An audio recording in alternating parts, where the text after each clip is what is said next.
Hey guys, how's it going? My picture is really big. Sorry about that. So sometimes I can adjust the color. How are you? We can make it a little bigger, huh? There we go. Let's see, right about there. You're seeing the mysteries of how I get these frames on here, huh? Hi, Malin. Hi, Samia. How's it going? Let's see. Can I adjust that like incrementally? Oh, I can. Let's see. All right. How's it going? Does that look good? Let's see. Yeah, it's all in there. Kind of, right? Yeah. I always look so red on the screen to me, but if I get rid of it, I look washed. Everything else looks washed out. So, hi, Rachel. How's it going? All right, totally forgot to do the buttonholes. Hi, Karen. On my waistband, I just remembered, and my machine's not set up, so I'm just gonna do elastic waist only. I never use the drawstring, but it's still kind of nice, you know. So at least I don't have a small child pulling on my pants all the time. So, oh really? That's awesome. I'm glad.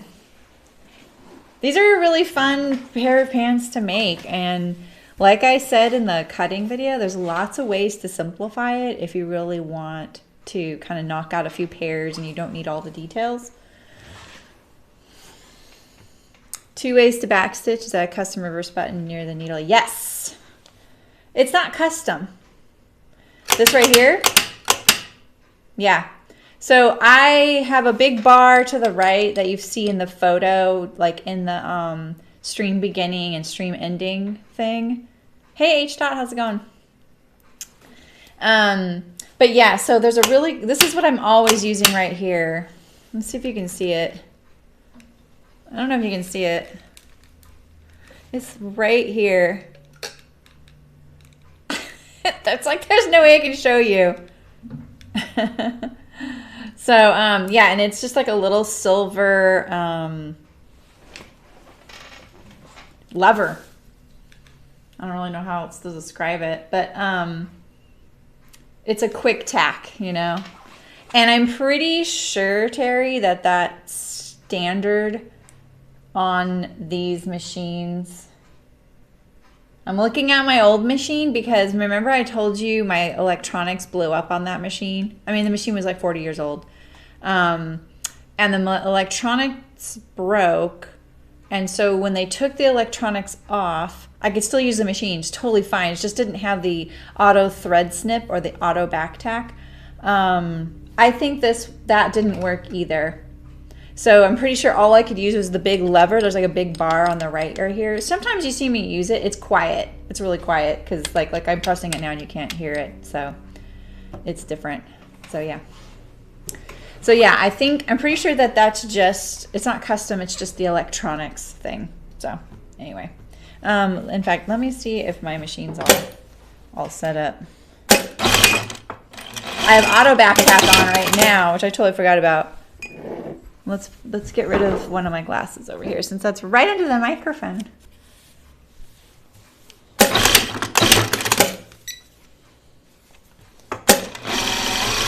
So yeah, so I'm always using this right here because I can just literally still hold what I'm doing and just do it with my knuckle. It's great.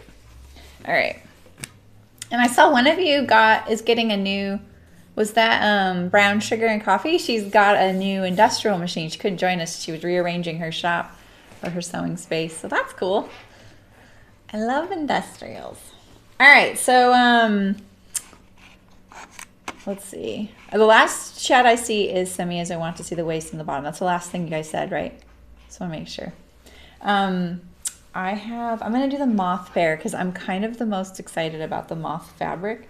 So this is my little hem thing right here to go to this one. And I'm just going to set my hem cuffs off to the side here. And here's my pocket, front and back. Here is what we're making. I don't know why, but on my Caroline pajama thing, back here where it says like view ABC, it's swapped on the instructions. Okay, thanks, Beverly. And that was really confusing for me when I first made these, because when I was cutting them out, I go by this. I don't look at the what's it called? The cutting layout ever. I haven't looked at one of those in so long. They're kind of confusing to me. I know it's like people are really dependent upon those, but I just look at what view I'm making, and then I go by the pattern pieces. And so, yeah, just so you know, I don't know if this is just a misprint, but God, is it so bright? So this is it says view A on my instructions, but it's actually view B on the pattern pieces. And this one says view B, and it's actually view A. View C is fine. So anyway, so yeah, the fake zipper. Yeah. I mean, and it's honestly like, it's pretty easy to do. So, all right. So I'm going to look at the instructions, see what they have you do first. I've been busy working on that basic bodice sloper stuff. I figured out a way for you guys to get a document. I can just do it on my website. It's super easy. I've done it before. Yay! It'll all be in one spot. So let's see. Did I do the pockets first? Wait. Is this the instructions right here? Oh, here we go. So you're gonna do the back legs, right sides together on the center back seam. In the front. Oh, so no. You do these things first here.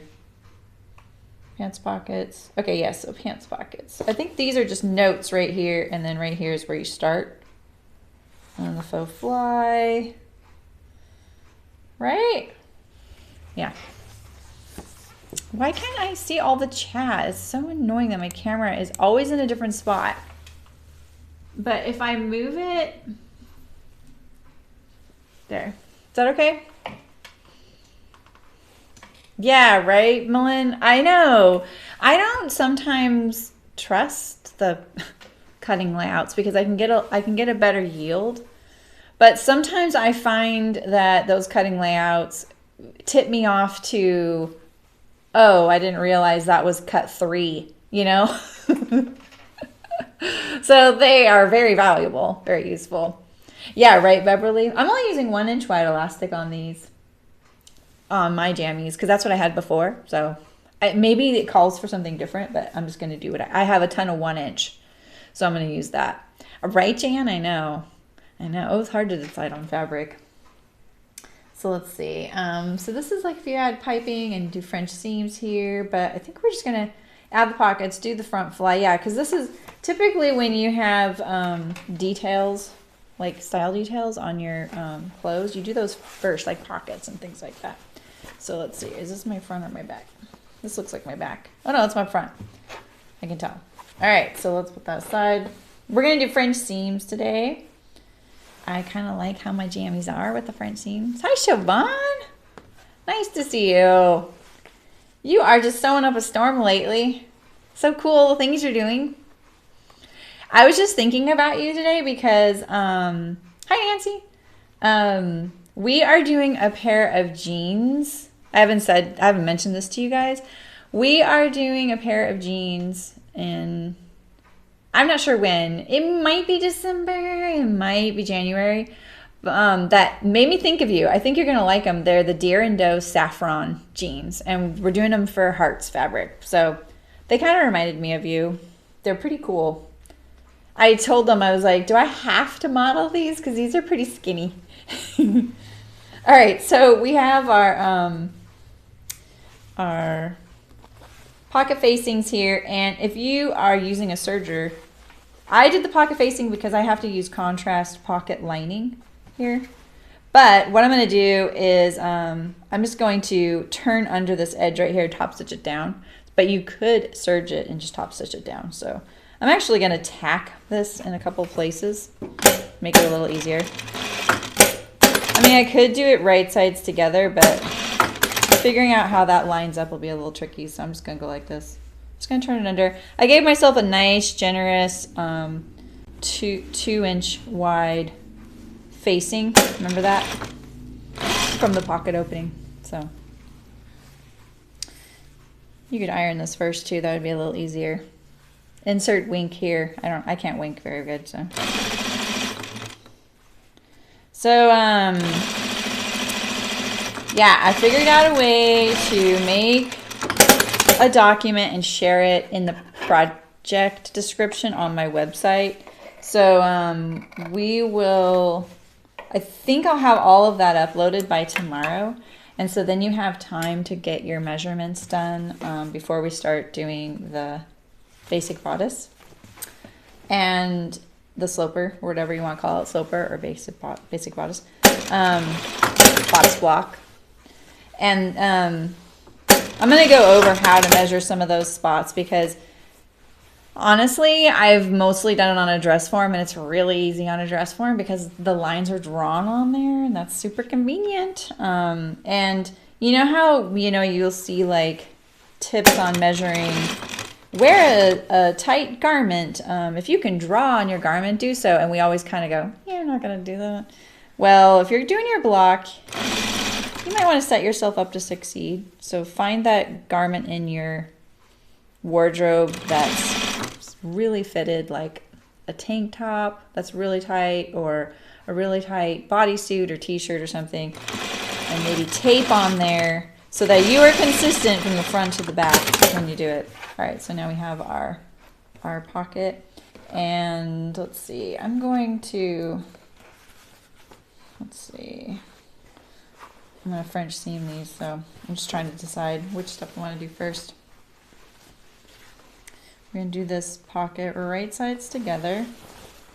So my pocket, like I said, my pocket lining is a different fabric. It's actually the same fabric, just not printed because I had extra. I didn't even tell you what I'm making today. Oh, let's check the seam allowance. I'm making the Carolyn pajama bottoms by Closet Case Patterns. In case you didn't know that. We said it's 5/8, right? 5/8. Let's see. It doesn't really say. Pretty sure these are 5/8. Oh, you're right. Who said that? The pattern does call for 1.5 inch elastic. Who said that? Rachel, that sounds so cozy. Oh my gosh, you guys have been talking and it's not scrolling. Hi, Heather. My gosh, you guys. I'm using the Poplin Jan by Spoonflower. I had it printed. Okay, cool, Heather. You're going to sew while we're sewing? What makes what cool?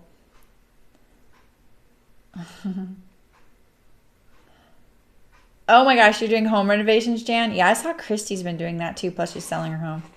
I can wear skinny jeans. Is also wear a tunic top. Beverly, please don't make me. Heather, are you asking about the saffron pants? Are they high-waisted? I don't know. Hi, Carol. The jeans. Yeah, I'm not sure if they are or not. They're on their website, and so they just said, hey, do you want to sew jeans? I'm like, yes, I love sewing jeans. I actually need to make another pair. And when I looked at their website, I was like, I think my stream would like this or this, but I've never seen the saffron by Deer and Doe before, and I'd be down for that too, but that's not really my style. Because they are skin tight on that model. So like tight. So I was like, oh boy, okay. What's the opposite of skinny jeans? You know, like, can I make them baggy jeans? No, I don't wear baggy jeans. I just like them close. Yeah, so for the Poplin, for the options on fabric, Honestly, I mean, I like my jammy bottoms that I have right. So here's my pair right here that I've made before. Here's the front, here's the pocket. I love the feel of this fabric. I think it's listed as quilting cotton, but I don't know, it's nicer. It's nicer for garments than a quilting cotton would be. So, like jeggings, maybe Nancy. Look at my great cutting job there.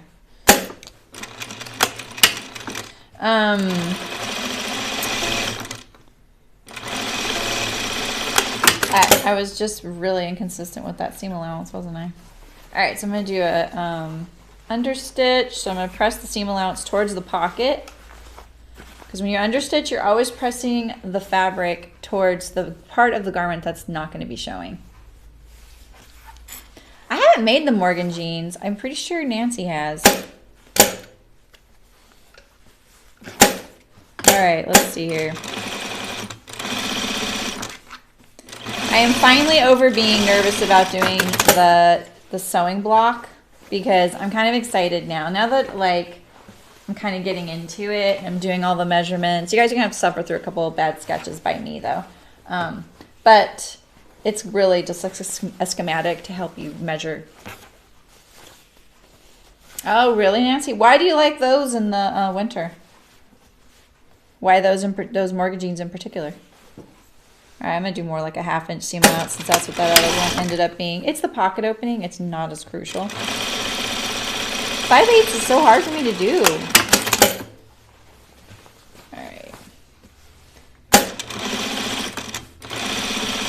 Now, for everyone that's like, aren't you going to iron that first? No, I'm not. But, you know, in the garment industry and on a factory, you don't get to iron, you guys. So, all right, so I'm going to French seam the bottom of my pocket here. So I'm going to put it, let's see, how do I want this? I always get confused when I'm doing my pockets. I would like it to finish like this. So do I do it this way? Yeah, I think I fold it wrong sides together first. If you want to consider that wrong side, it's kind of hard to tell. And because of the 5/8 inch seam, I can do a 3/8 inch seam allowance first. No, I can't. I need to do a 1/4 inch seam allowance first. 1/4 then 3/8. Then you got your whole 5/8. Oh, that's nice. Right. Well, flares, do you think so, Siobhan? I don't know.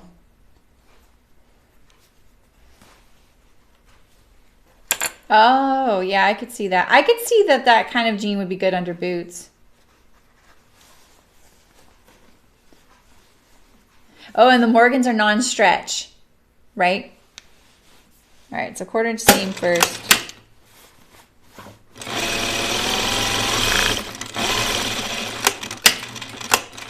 I'm trying to get better about when I have a fold, like this is folded fabric right here, stopping my needle before I get there, because you know, like when you go a little bit past, it kind of pulls in that little spot. I don't like that. All right, so did I do it right?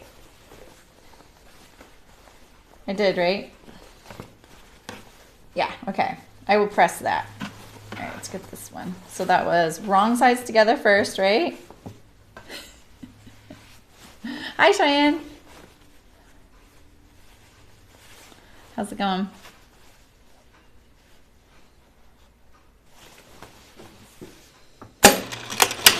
I feel like the term boyfriend jean is really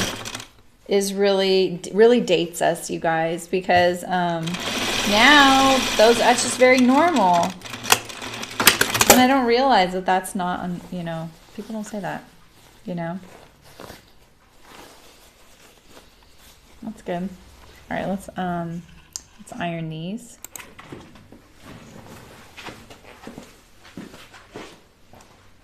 These feel kind of lightweight compared to my. Yeah, you can't. Oh, you can't? Why isn't this on? I turned you on. You can't tag people?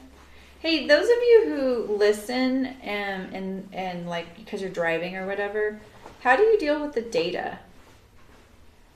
I was just seeing this one person who is a YouTuber, but her channel is more like a podcast because it's like she does interviews and things. And one of her listeners was, or viewers, I guess I should say, was hoping that she was going to turn it into a podcast. And so I just kind of looked up like ways to save on your data. Do any of you can you download the audio instead of watching the video? I'm just curious. So that would be my little pocket.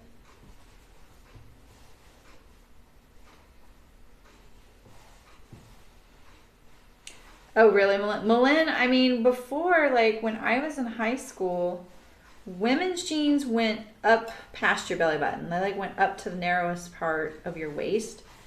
And men's jeans, you know, theirs are always, theirs are kind of the same as they've been, except for, like, style things. But where they sit on their waist is lower, and, you know, their waists are bigger than their hips.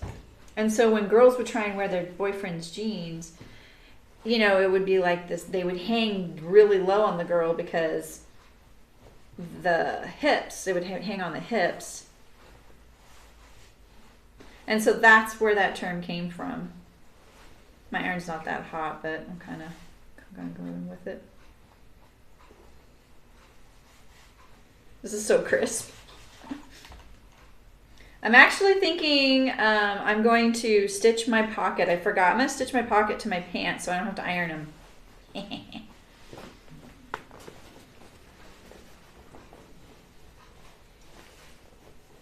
Right, Nancy? Yeah, I'm bigger than my husband. There's no way I could wear his jeans. You like the kind of scattercut, the high-waisted such, yeah. I know, right, Melinda? They are better quality. Oh, that's cute, Beverly.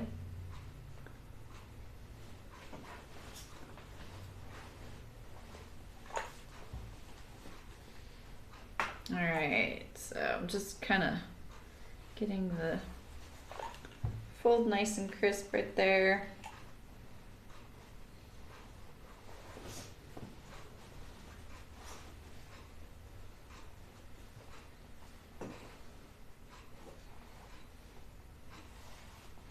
I love this fabric. I'm telling you, it would give my friend hives. She hates moths. But I love it.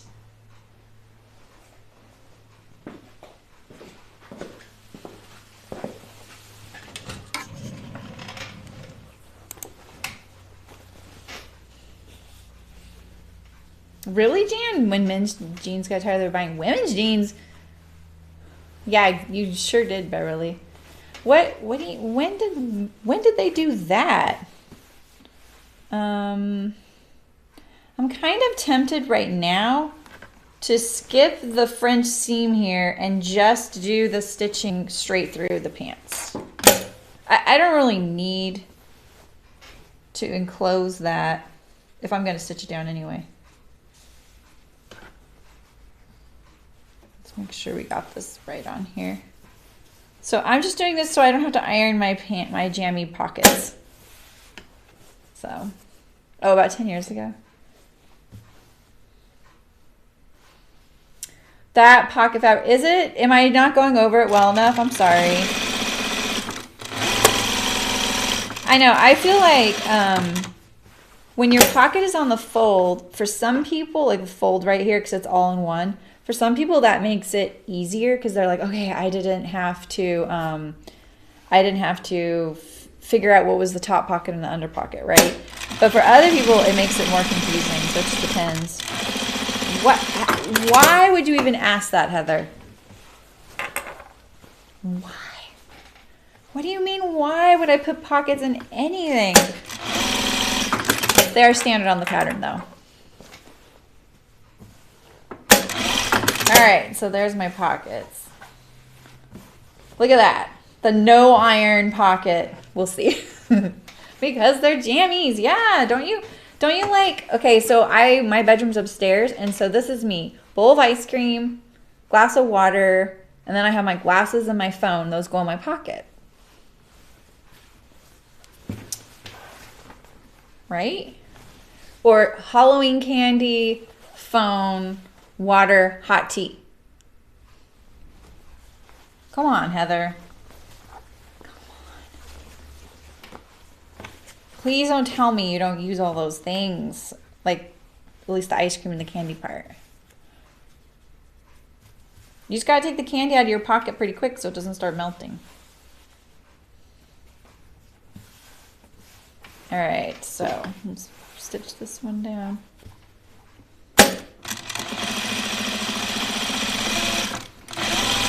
It would probably be more elegant if I had done a curved pocket, but I'm just using the standard one.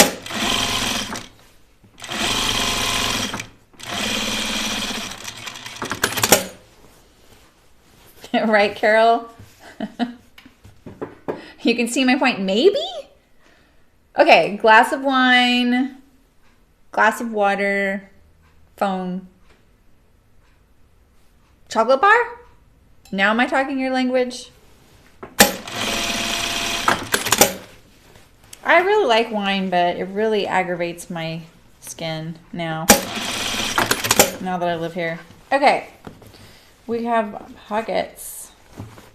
I think a curved pocket would be a little nicer because you don't get stuff stuck in the point. But really, I'm not talking like, I'm not wearing these outside. Change isn't going to get stuck in the point of the pocket, you know? It's not really a big deal. It's just more elegant. All right, so let's do our fly, and then I'm going to do this the way they say to do it, just to make sure I do this the way, so that if you're following my video and the instructions, I'm doing the same thing. White wine over ice, easier on the skin. I don't like white wine. I've tried like mixing it with juice. My mom does that. Oh, well, Heather, yeah. My TV's upstairs, so I sit upstairs and do it. A Butterfinger pairs well.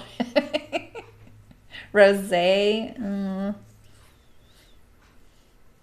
I do better with like a mixed drink than I do wine, and I still don't really. I just don't anymore. Honestly, I'd much rather eat my calories as ice cream than alcohol. So it's priorities, right?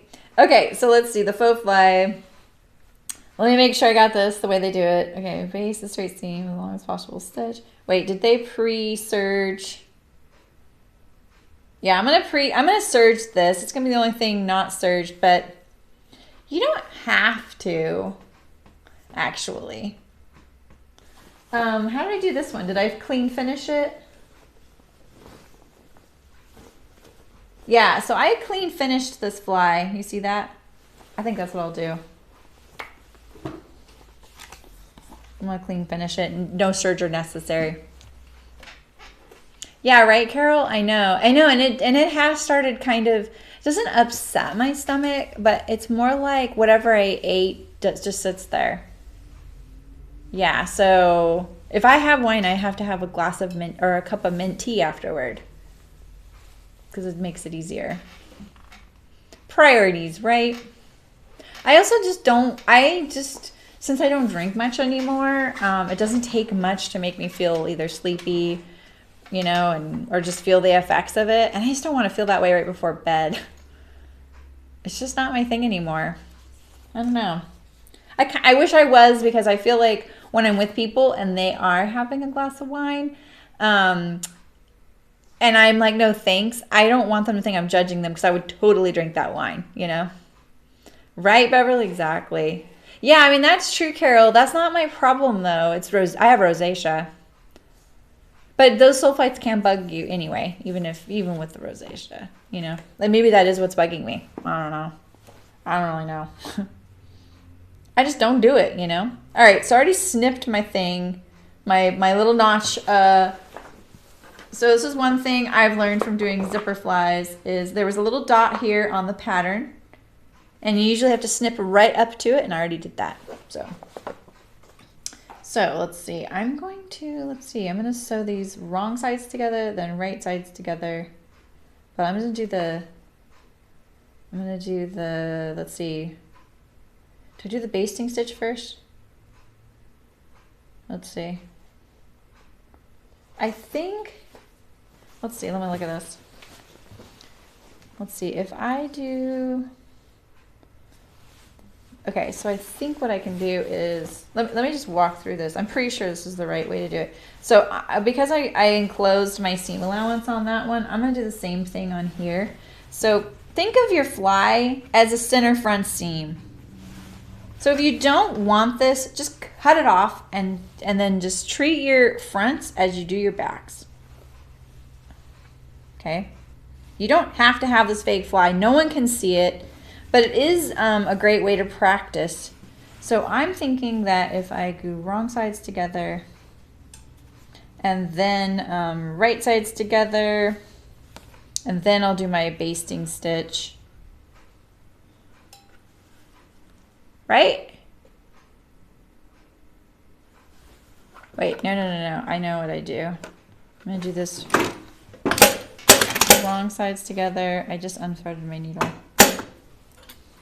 Wrong sides together, just around the fly. Then right sides together. And then I'm gonna do the center front.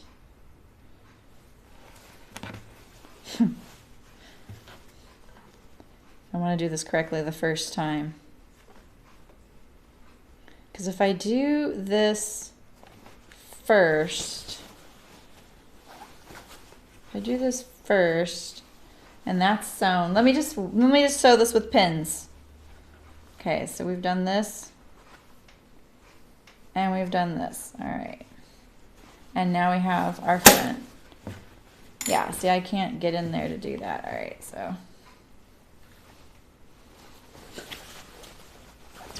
I'm doing a French seam. That's why, Heather. What's a nice little instruction booklet for the closet? I mean, I love the size of this. I hope my patterns are like that. Right now they're going to be on landscape because it's a PDF. All right, so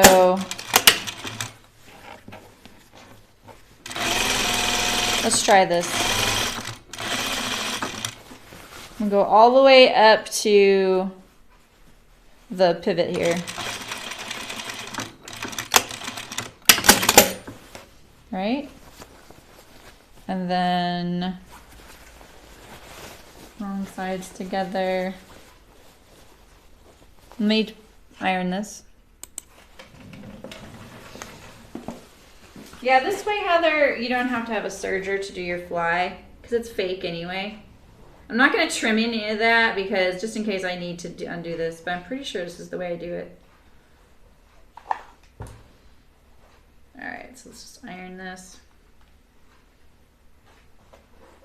Right up to my little dot.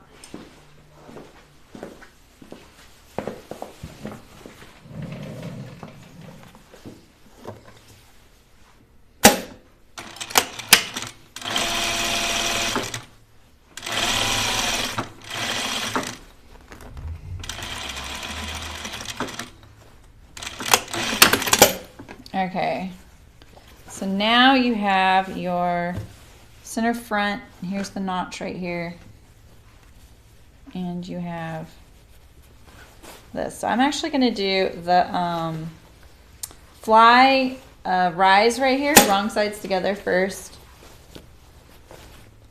at a 1/4 inch seam allowance.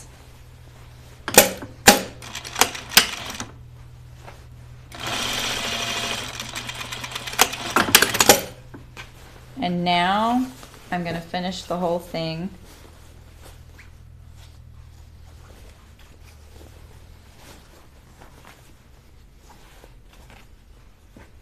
This is a short section, so I'm just going to finger press it right here. So this part is a basting stitch, so you're going to make a nice long length. You still need to do that even though we're finishing it up. And that's because this edge here is going to get into a waistband. Oh my gosh. Sorry, guys.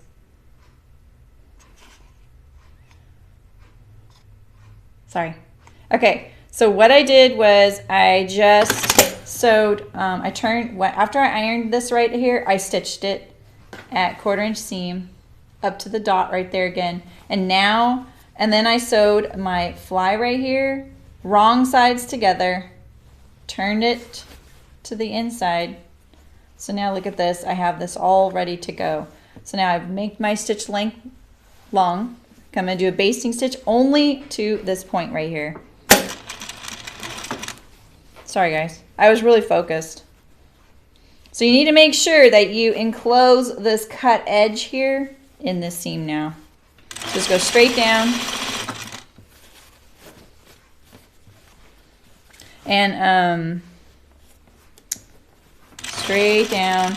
And then now when I get to this little point where I clip to the seam of the fly, I'm gonna change my stitch length back stitch, and I'm gonna continue on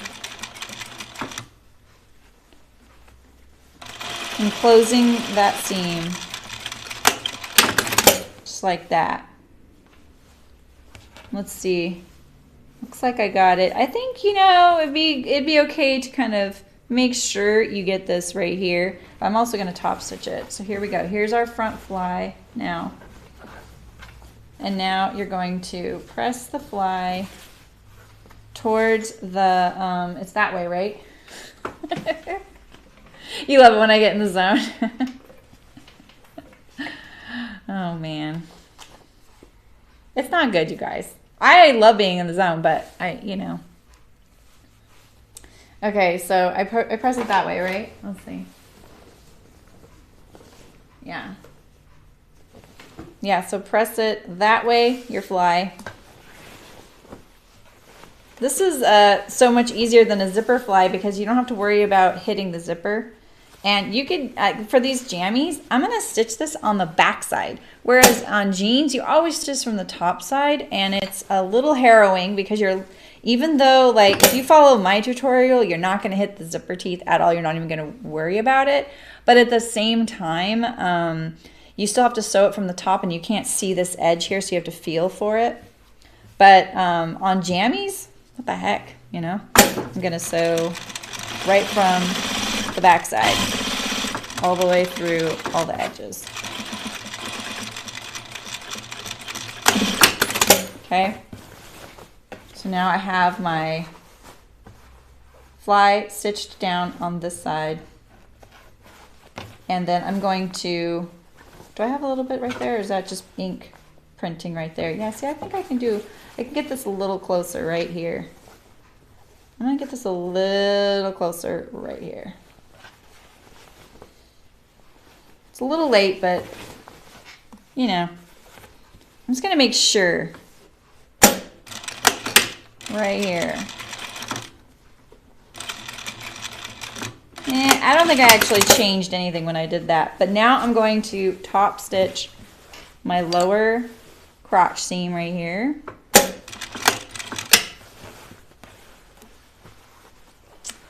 Oh my gosh. Here we go.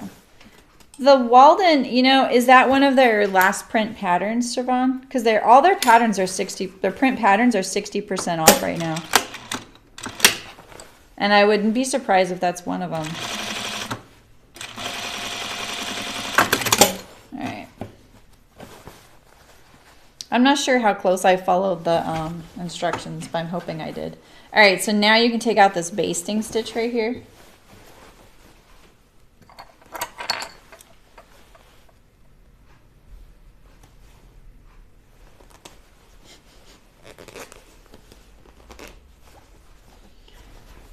I don't think so, Heather.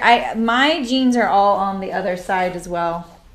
It's just these jammies that are like that. And I'm pretty sure that that's because of, in general, when we do jeans, we are doing it like the way men do. So there we go. There's my faux fly right here. I feel like I should have followed the instructions. I want to look at this. Just because I don't want to do you guys wrong. Let me look at it. Oh, and they do squared, what I do rounded. Why do they show it squared? It's not squared. Let's look at the instructions together. But I'm gonna make it darker.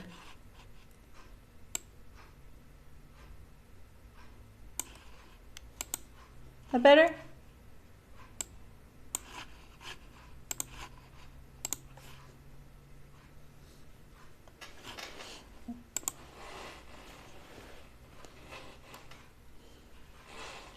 Oh, that's a bummer, Servon. I saw that. Right, Beverly? Me too. All right, so yeah, usually what you would do is you would put your basting stitch in on your center front rise right here, go all the way down. Then they have you finish this edge. So because I did the French seam, I kind of did it in a different order. And then you press it to the right, you flip over the pants from the right side, so 2 rows of top stitching. I just did 1. You may top stitch a curved or 90-degree fly front, depending on your preference, and then you put a bar tack at the bottom. So if you're looking for guidance on how to sew a zipper fly, I wouldn't use this as your tutorial because it's a fake fly, you know? And you can, I have a quick how-to video that I feel like really shows it really well, especially if you're sewing the Ginger jeans, because I use their jeans instructions as the template for that video because they're so popular. So if you're looking for a zipper fly, it's like 10 minutes long.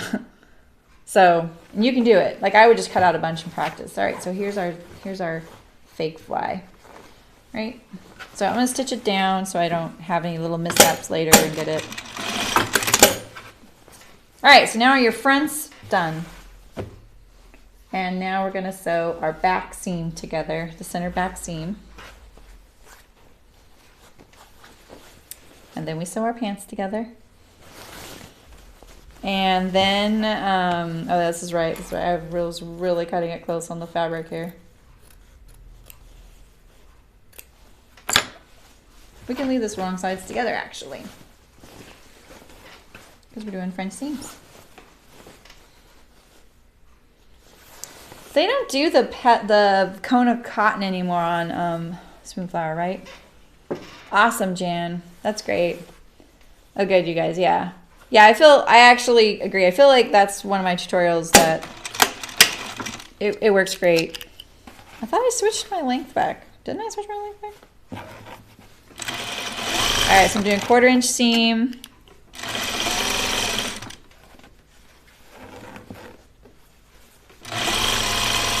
I feel like when I sew this poplin, it's so tightly woven that my machine's kind of like chewing it. Like not chewing it as in a bad way, but it's like really meaty. You know what I mean? I always really loved using this fabric in chicken boots. The print quality is so crisp. It'd make really cute kids' clothes fabric. Let's press this, and I promise I won't forget you guys on the iron cam. Maybe I shouldn't make that promise.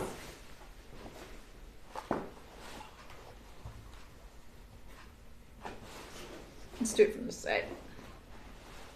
I think I need a new iron. I literally think I have to get one now. I forgot that it kind of did something funny yesterday.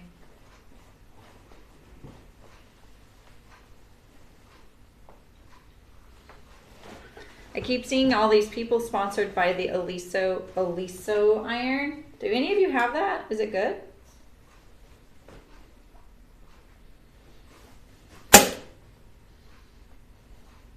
All right. So when you're doing French seams, it's really nice to press the seam to one side. You can press it open too, but there's no point to it, and that takes longer and it's fiddly.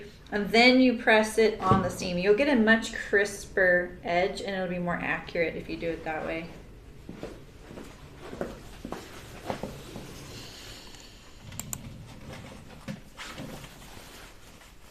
Oh, it dyed pretty quickly.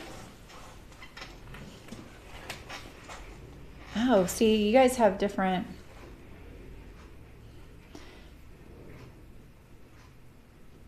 Yeah, the print quality is pretty great. How's that dogwood denim, Heather? Is it heavy? Is it heavy enough for jeans? Oh, thanks, Terry.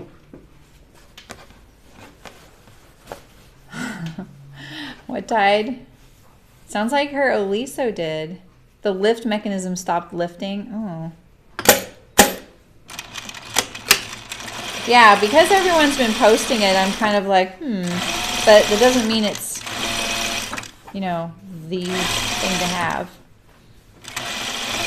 I've used Rowentas for so long that I want to make sure. Yeah, and the what I like is the they have the small one.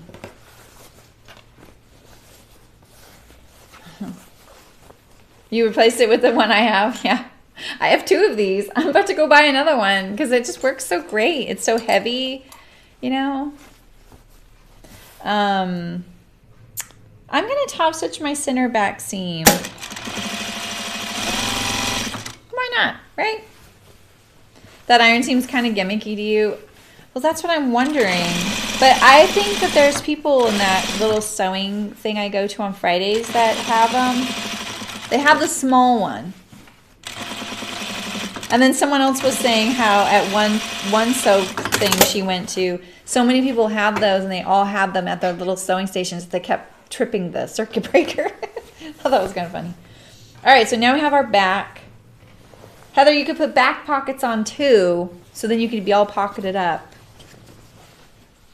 Yeah, see, I want the little one. I feel like the little one would be so nice. If it's really hot, it's heavy, and it's pointy, I'm down. I like a pointy iron. I like it heavy. I like it really hot. I'm going to put pockets on all your clothes, Heather. All right. I don't like it when my thread gets sucked back into the stitching like that. It's because I'm not back tacking, but the back tack will do it too. All right, so now here we have our pants. I think we can do our side seams now. I want these wrong sides together.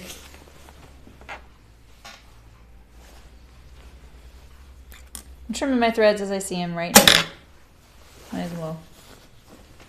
Ooh, I love it when whatever book I'm listening to pops into my head, like I'm kind of wondering what's going on with it. You keep steaming your fingers. See, that is one of the things why I think this is the other reason I think this one's on its way out is the steam is burning me now, and it's never done that before, and I think it's been dropped too many times and something cracked, and it's not holding water as well. That's true, Beverly. I know. You have a little craft iron and a big shark brand iron. Nancy, what do you mean by a little craft iron? Oh, right, Terry. You're the one with the gravity feed. Yeah, the steam is really painful. It really is. It's hot. It doesn't water out of the bottom. It's... No, do you have this one, Heather? The Rowenta? Was that you that said that? Who said that?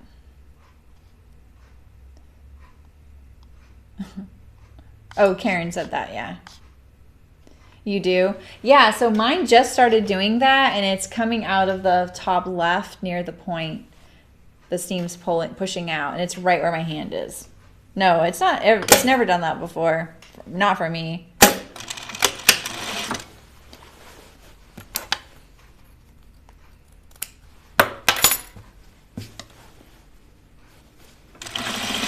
I'm going to do a little under a 1/4 inch seam allowance here.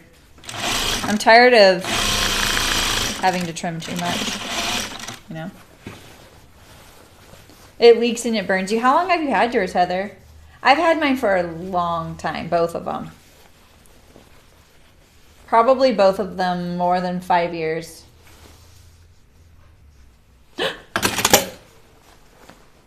Wait, this isn't the wrong side. Here you go, Nancy. Now's your chance. Oh, okay. Yeah, see, Heather, I think I have too. And I will tell you, like, this I have owned this iron now 3 times. If I had one, wait, right? Yeah, I had one, and then I eventually wore it out, and then I bought another one, and then when my studio moved into, it's out of the home, I had to get one. I got an iron for home, and I still wanted the same one at home. Oh yeah, Beverly. Right, Karen? I know. A swan travel iron. That sounds so pretty. Yeah. Yeah, you know, I've actually thought, like, you know how like a hair styling wand has the little glove with it? You could use that. Yeah, because does yours have a like a receptacle for water on it, Terry? All right, this is not my usual stitch length. This is way too small. What the heck? Who do I think I am?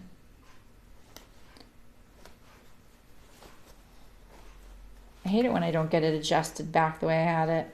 It's hard. It's actually pretty hard for me not to get it back the way because there's not a lot of adjustment. So, I have. It says Rowenta Professional. I looked everywhere. At the time, I was living somewhere pretty rurally, and there weren't a lot of options.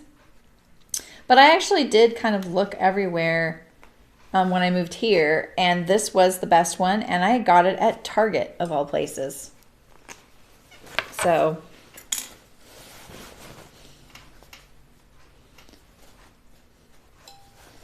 you have the Focus. Oh, I don't know which one that is. I'm sorry. I told myself today that I'm allowed to buy myself a new printer. So maybe I'll look and see what irons they have when I go to do that. But I don't know. I was just going to get the printer at Best Buy, and now I'm kind of I don't know if I want to buy I was going to buy the printer at Best Buy. I don't think I want to buy an iron there because they have things that get kind of really, I don't know. I just don't know. You're late, Nancy. Too late. All right, now I'm wrong sides together. In my eye, I asked myself like 3 times when I had that just now, and I was like, yeah, look, it's wrong sides together because the wrong side was facing me. Yeah, Black Friday is coming. It's true. I don't usually go anywhere that day, shopping-wise.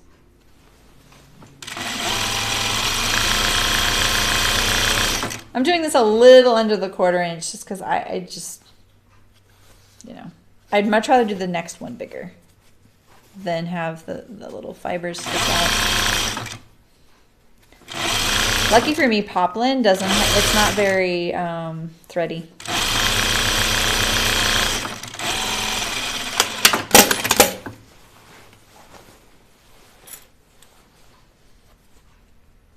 I'm going to do all of them. And then I'm going to do my inseam too.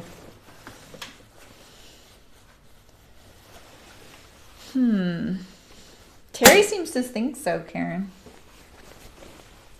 That's true, Cyber Monday as well. Yeah, tell her more. Come on, Terry. Be a rep. Is the gravity feed the I know you've told me this before, Terry. Is that the one that sucks the garment to the bed? Or does gravity feed mean that it has a water tank?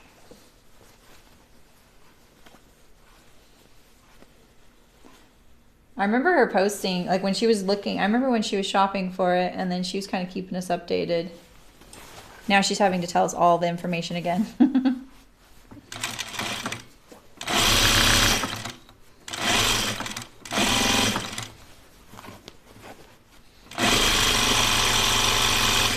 We're not starting this bodice. No vacuum has the water tank. Okay, because my friend has the one with the bed that it's like the reverse of an air hockey table. You know how an air hockey table blows air? Hers pulls. And when she got it, when she told me, she goes, I think I'm going to buy so-and-so's old iron thing. It was like this factory that was closing down because she was retiring. And I was like, I don't know anything about it. I've never used it. And so she sews less than me, but she sews amazing. She made my wedding dress for me. And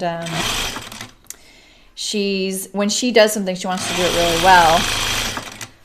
And it was a good deal. So she got it. And she was like, you have to come over and check this out. So I drove to her house and saw it in action, and I was like, because at first I was like, I don't understand how this can be good, but then I got it because it holds your garment in place, you know?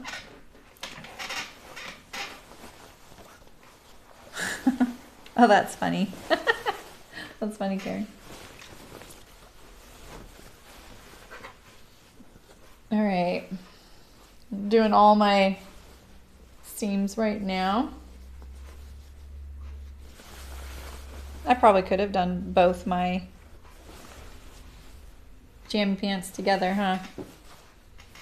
I don't know if you're still here, Samia, but if I have time at the end, maybe I'll start the other pair and get through the fly so that it's a little easier to see me do it like all in one fell swoop where I'm not doubting the process. You know what I mean? Kind of like when I did those welt pockets on the opium coat. The first one I really, thought about it. And then the second one just went together. Oh shoot. That seam just pulled away. That edge.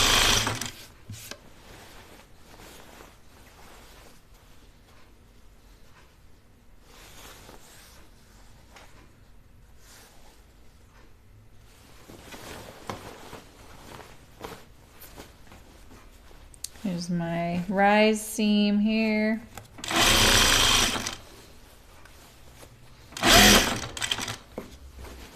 When I'm sewing jeans, I'm so much more cognizant of which way I'm pressing my seam allowances when I'm top stitching them, because then I can minimize the bolt at the junctures. Yeah, you deserve it, Siobhan. That's great, Terry.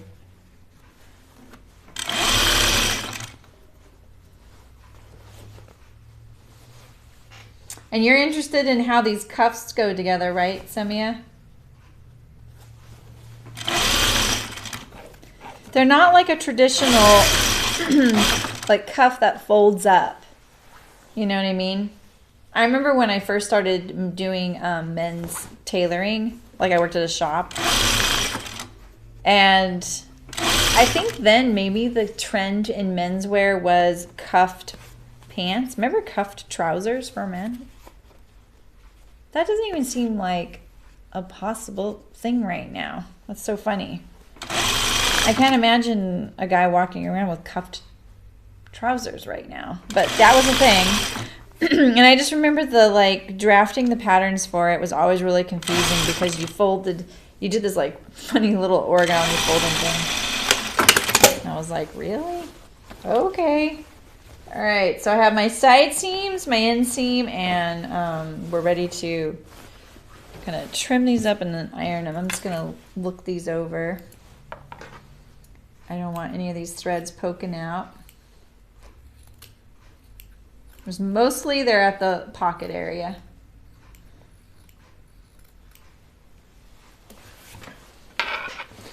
Mostly because I've handled it the most there.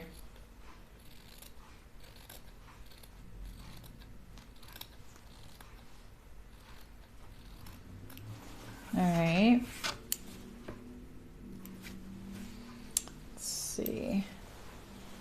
This is why I did a little bit narrower so that I can do a little bit wider on the next pass, and then I don't have to worry about this kind of thing.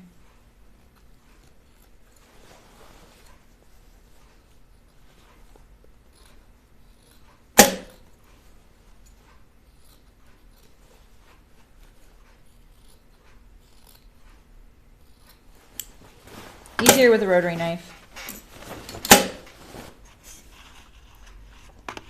Hot Steam is the brand? Oh, okay. These.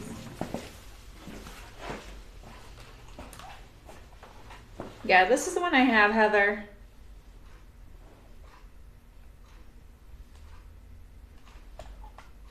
So it's the same thing both sides.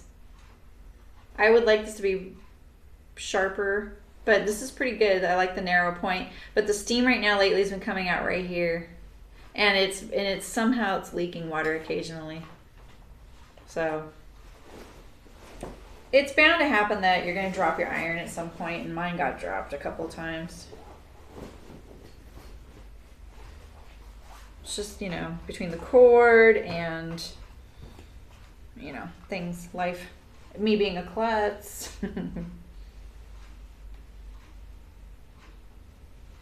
Yours is leaking bad. Oh, yeah. Yeah, mine was doing that for a little while. Now it's kind of stopped that. So I don't know why. It might be time for a new one, Heather. I hope you got some good use out of it. So I'm just pulling the seam apart right here and then pressing it to one direction. Now I'm going to do the same on the inseam.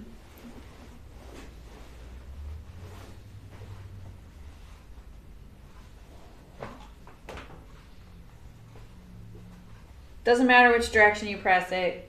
You're just trying to get a nice crisp edge when we turn them inside out, or right side out, inside out.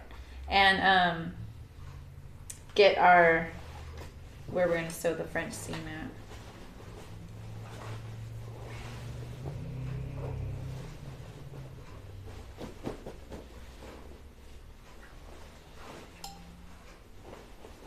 Can you call the store, Heather? Maybe they would tell you what brand machine it was where you took the class. Oh, I need to go by my local fabric store because they got small ones of these wool mats, and they held one for me. I really want it.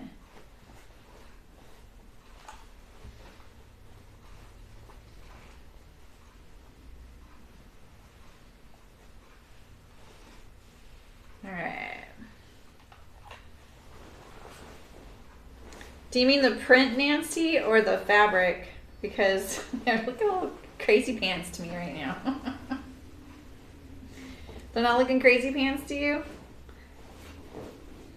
I totally recommend, if you guys are ever on Spoonflower, checking out this gal's fabrics because there are some really cool ones. Her name's Jada Fitch. All one word, Jada Fitch, F-I-T-C-H. And she specializes in prints like this. Birds, moths, butterflies. Really cool stuff. So I don't have any seam in here right now, Heather. I ran out yesterday ironing all this material, and it's almost better. They look like a little MC Hammer. Uh-oh. You're just saying that because I said jammy time on my Instagram post, aren't you? You got that reference? It's jammy time. All right, so now I can see how nice and flat that is. I think you could see it. So then when I go to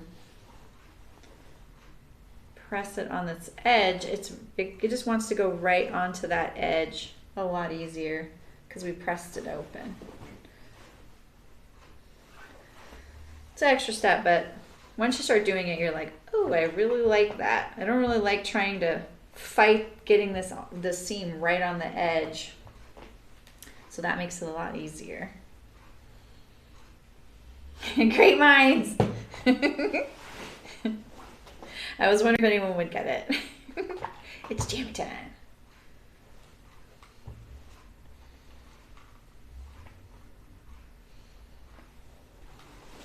Why is that thread poking out there? I don't like that. These look a little hospital-ish right now to me, like scrubs. You know? Alright, let's do the inseam.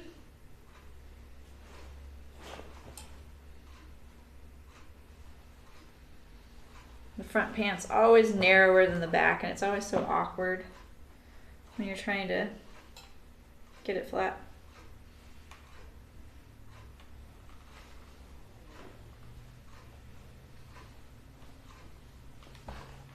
Are you really, Heather? Have you read Ready Player One? If you are a pop culture nerd, that is the book for you. And I am not talking about the movie. Doesn't have pop culture in it.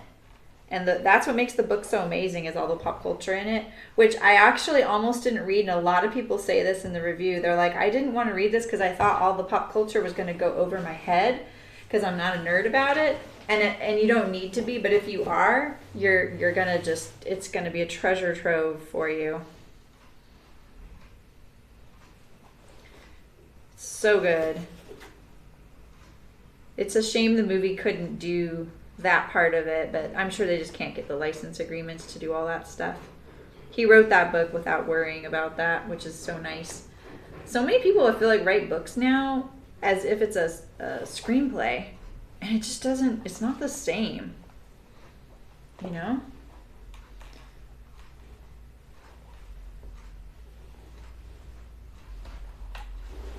Yeah, it's kind of YA. No. Don't think of it as YA. You're going to like it. I think I can send it to you for free if you want an audio version. Just email me, because I can send as many books as I want, as long as you haven't gotten a free one before. I can send it to you for free. It's so good.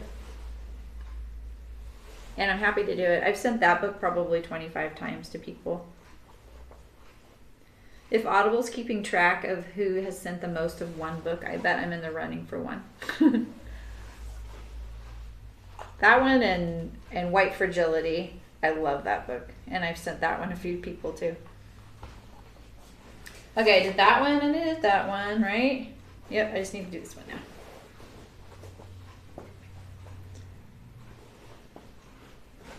Yeah, the Maze Runner, that is so YA. I know what you mean.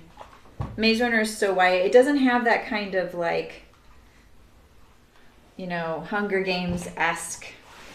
Yeah, DM me your email and I'll send it to you.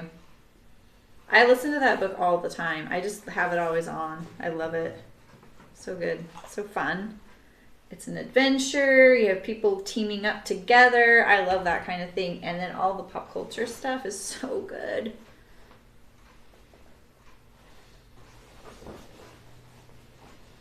The cords keep getting in my way. There we go. Last section. See, my little slit right there is going to get nice and closed, because I didn't notice there was a slit on the fabric when I cut it. It's not a notch.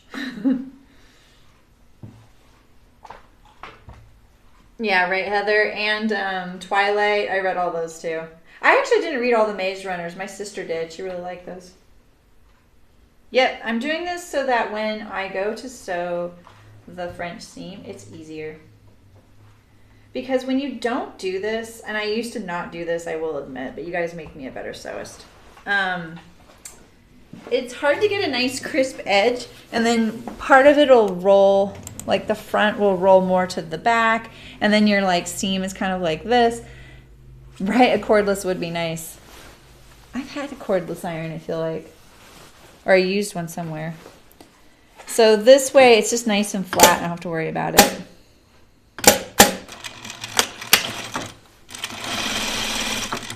That is not my length. There we go.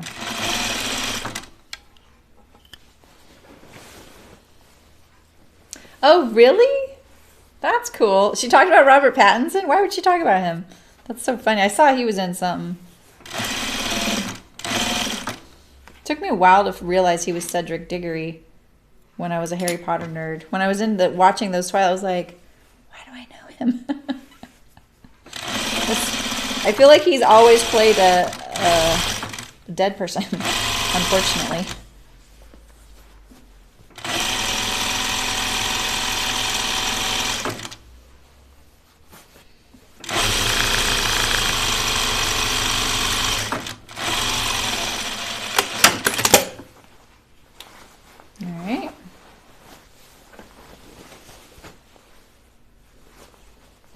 What is she up to these days?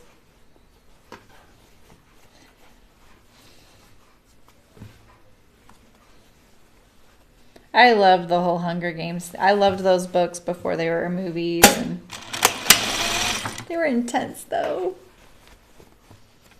Oh, he's in The King. That's what they dated forever. Oh my gosh, I didn't know that. Was so funny. Really? She's in the new. There's a new Charlie's Angels. What? Oh, and now she dates girls. I wonder how Robert feels about that. But hey, she has more options now.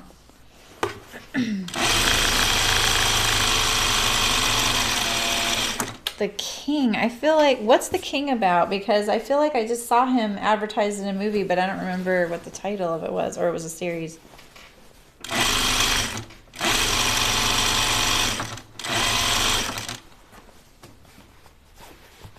This fabric is so crisp, you guys. It's so well behaved. You know? It's like if you want something easy to sew. Except that it's pretty tightly woven. I did the inseam, right? No, I didn't. Let's do the inseam.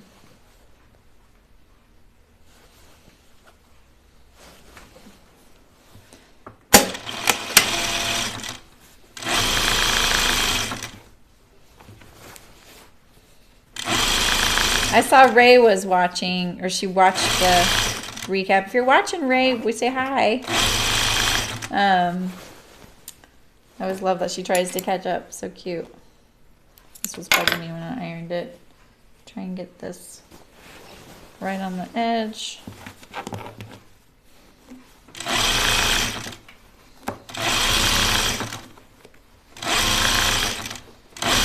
So I'm sorry I didn't get my buttonholes put in the waistband. I have sewn these. Oh, it's a typical royalty. Do the English love those as much as the rest of us, Rachel? Tell us what all English people think. Because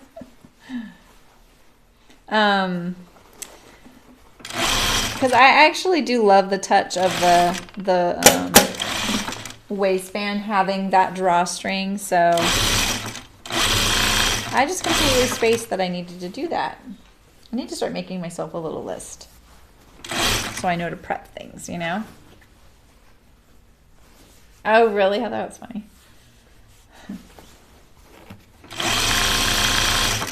I heard a really great interview with Howard Stern on Fresh Air, I think last year. They replayed it recently. It really made me think differently of him. And I'm sure that was partly the angle of that interview, but I definitely have more respect for him now. He's a complicated dude. All right. Phew. It was for his book. Yeah, that's right. Right, Rachel. One of my favorite royalty movies is Elizabeth with Kate Blanchett. I almost said Kate Winslet, but Kate Blanchett. All right, Nancy, these are full-on crazy pants. What do you think? All right, this is the front. So here's my fly right here. Here's my pockets. It's like camouflage. And then I just need my cuffs at the bottom here and the waistband. Let's do the waistband first. So let's see, we're gonna put these right sides together. I don't need to do the French seam on this part. 5/8 inch seam.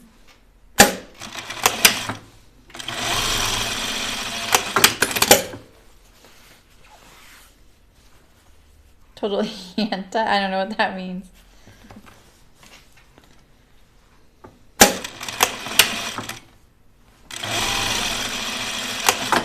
Oh, I forgot. My trees are getting trimmed today. Like, there's people at my house. Oh, really, Carol? I really love that series. I've been wondering. Wow, that's great. That's fast. I love that they're coming out regular. I'm so excited. I like that series. You don't like cartoony ones, what, Nancy? Or is that a speech to text thing? Okay, so if you're, there's a lot of ways to do a waistband. Oh, bug prints, yeah. That Elizabeth the First. As far as like which queen it is, I'm pretty sure. Yeah. The Kate Blanchett one. There's a lot of ways to do a waistband. I'm going to tell you. My favorite way is, no one ever does this in home sewing patterns, would be to take the elastic. I'm trying to think of the best way to explain this. I'm going to put mine in a circle right now, which you can do for this method I was thinking of. My favorite way would be, this waistband would be attached to my pants, right? So then I have this waistband. And it is going to be the right width for my elastic and all that. So then I would serge the elastic directly to this edge, stretching the elastic as I go and being careful not to bend the serger needle. And then I would fold it over and just top stitch it down. That is my favorite way. It is foolproof for your waistband, your elastic not twisting, crumpling, or doing any of that. So, oh, you like the Tudors? The Tudors was a little bit like, the Tudors was a little bit very dramatic. The one with the gal from Game of Thrones. Yeah, so Carol, so that would be my favorite way. I actually don't like doing them in closed waistbands because it is a little bit fussy, but there's benefits to doing it, and you would kind of need to do it on this, because if you were to extend all these pieces up wide enough so that it was all in one, it'd be kind of bulky right here. And it's kind of, and then also this would be how your waistband would look. You would have this like pocket folding over into the garment, right? So that's why you have this. If you wanted and you just did side seam pockets, like remember I showed you in the cutting video where you can cut all the front as one piece and it's not a hip pocket or a slash pocket like this, then you can just do a side seam pocket. Then you can just extend your front and your backs up, include your waistband casing, and then you wouldn't even have to have a seam right here. And then you can do it my favorite way. My favorite way is just like serging the elastic directly to the pants, stretching it as you go, and serging it like this. So you would serge it like this. And then once it's serged, you fold it over and you top stitch it down. Best way ever. So, because when you have to put it in a casing, you run the risk of it twisting or crumpling. And when you go back to stitch it down, you run the risk of accidentally catching the elastic. You just don't usually ever see that in ready-to-wear clothing because it's too hard. It's just too hard to sew. So it's ironic to me that the way you sew this particular thing in home sewing is usually the hardest way, but I can see why. It's, like in this instance, it makes sense. And also because a lot of people don't have sergers. And it is kind of a bit of a skill to serge your elastic onto a garment without breaking, not doing it wrong. It's not hard. Like once you have the hang of it, it's really easy. I love it. So it is my favorite way. So using the sew on waistband way, there's probably a couple ways you could do this. You could put your elastic in here, right? Fold it over, and then you could serge this on right sides together, okay? And then you could push the seam allowance down and top stitch it. That's one way. No, the crown, yes, it is. Yes. Yeah. Yeah, from the time, right, like in the first episode, I think she becomes queen, or the second episode. It has I don't remember her name. I'm terrible with actors and actresses. It is really good. I really like it. All right, so this waistband is too wide for my elastic because, like someone said, they like the wide waistband of this one, and I didn't do that. Mine's only 1 inch.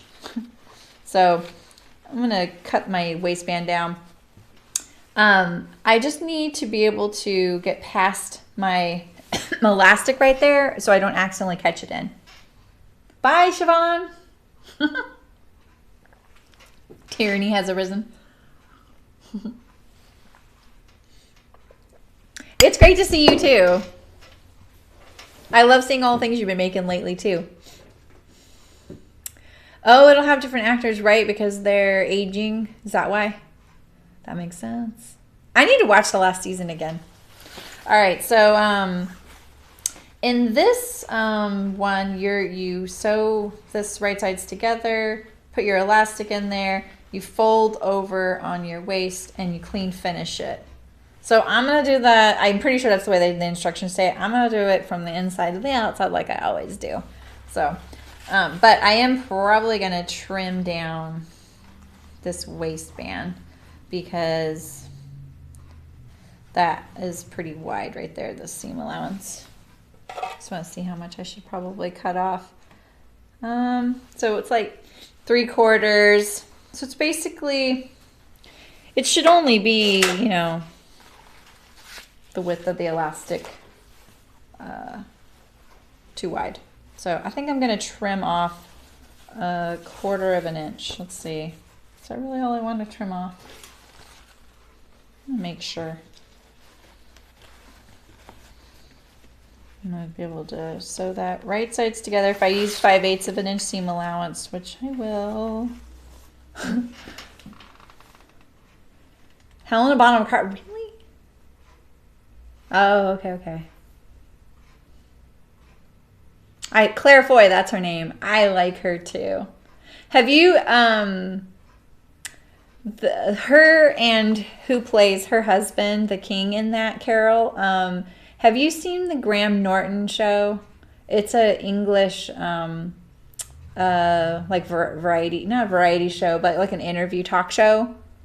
I'm sure you guys have heard of it. It's really funny, usually.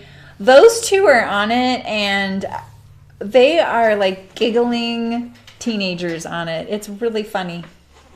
It's really cute. All right, so let's see. So if I have my 5/8 inch seam allowance, I just don't really want to trim a whole lot. Really, I could just leave it and then just fold under a little extra, you know. That's the safe thing. The Prince consort, not the king. Yeah, sorry. Thanks, Rachel. I knew that was wrong, but I couldn't figure it out. The Prince consort. I always think consort is kind of a naughty word, but it's not. Yeah, they're the best buds, exactly. I always think like consort means she's having an affair with him. All right, so I have my waistband. Look at that. It fits perfect. That's when you know you did all your seam allowances correctly. You're going to line up your center waistband seam to your center back and your center front.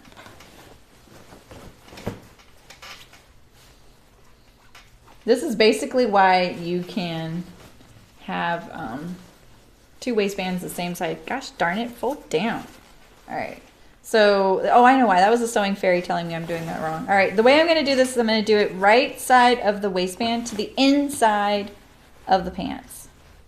And the reason I like doing this is that it gives me more control over the way it'll look when it's finished. So, no, I'm not, Heather. That's not how this one is, so I'm just going to do it the way they have it. Sorry. Yeah, I think that that's just an American thing, Nancy. All right, so. Oh, I need my label. Now's the time, because I'm on the back.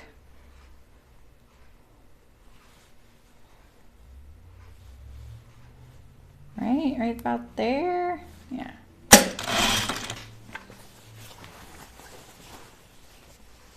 Oh, okay, Heather, good. Yeah, I really do need to find a project that we can do that because I'd really like to show you guys how to do that. I feel like it's the best way to do elastic waistbands. It's just hands down my favorite because the waistband doesn't twist. And And it's really fast. Yeah, exactly, Heather. Yeah. Yeah, you can zigzag it on as well, but you need to have your edge, your raw edge of your fabric finished, unless you don't care, you know. Really, your fabric's just not going to unravel as much as you think. Yeah, on kids' clothes, exactly. And it's less fabric overall. It's less cutting. It's less sewing. The whole thing. It's all the way around.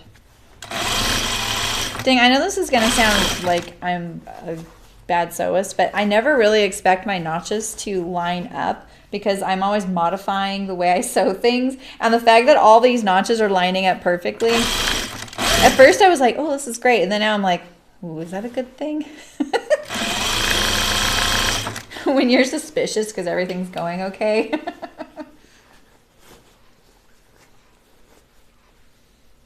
All right, pushing my side seams to the back.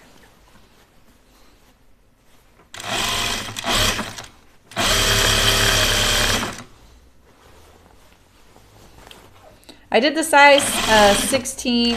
They look kind of big. Bottoms. I feel like the sizing is a little bit off on this pattern for some reason. I don't know why. Because I'm not the size 16 in their ginger jeans. And I'm the size 12 on the top. All right, so now we have our waistband. Now, if you wanted to do the drawstring, you definitely want to do your buttonholes now. You know, and I would put them on either side of this seam right here, the center front seam. I do it about 1/4 of an inch on either side, so about a 1/2 inch apart or a 1/2 inch. Like you want room, like this would be better, like a 1/2 inch from your center front seam. Do a little buttonhole that's big enough for your draw cord to go through, and just you want the space because you need room to tie it. So.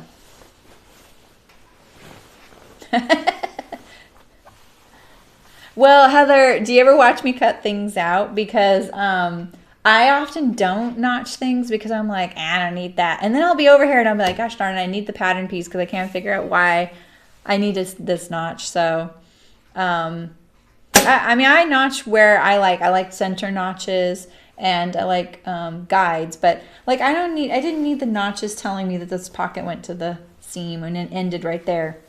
Doesn't really matter if my pocket is this long or this long, it's going to be that way, right? If it doesn't line up with the notch, it doesn't matter. So, right, Jan? Exactly. Yeah, that is Beverly. Oh, you mean like for that style? So here's the thing with elastic. There is no 100% formula because all elastics stretch differently. So like a good example is I use this exact same elastic on 2 pairs of Carolyn pajamas already that I've made. One pair was this one right here, the floral that I've been showing you, this right here. So this is the same. Look at how much that gathered up, right? And then I used it on some flannel ones, and the flannel was so heavy that those slip off of me. So I really needed to make that elastic much smaller so that it would accommodate the thickness of that fabric. So when you're doing it on something like that, you're going to serge it directly to, you do kind of got to get the hang of it. You know, you really got to make sure, like, I would try the pants on and see, oh, do these have to gather up a lot? Then add a little bit of elastic. Oh, thanks for following. Just Pandy? That's cute. If you are, oh, I lost my train of thought. I'm sorry. If it's not, so if there's a lot of fabric that it needs to draw in, you might need to add a little to your elastic length because, you know, like when you see all this bulk of these gathers here, it does prevent your elastic from going all the way back to its return. That's what they call elastic. The return is when it goes back to its natural length, right? So when it's really thick fabric, your elastic kind of stays gently stretched a little bit all the time. If it's not, you know, if there's not sufficient, you know, room for it to kind of return, right?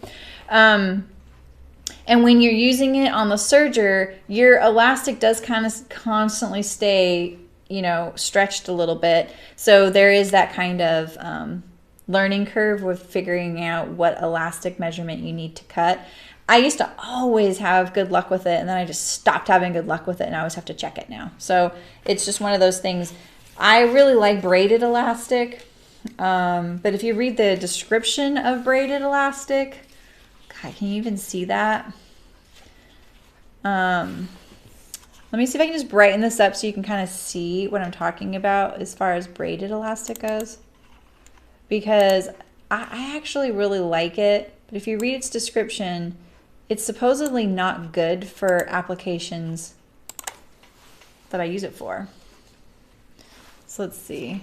Are you able to see? I turn off autofocus. Yeah, so that's braided. I didn't want you to think it's the knitted. Yeah, so there's knitted, braided, and then there's other kinds as well. And there's non-roll, which is like the ridged one.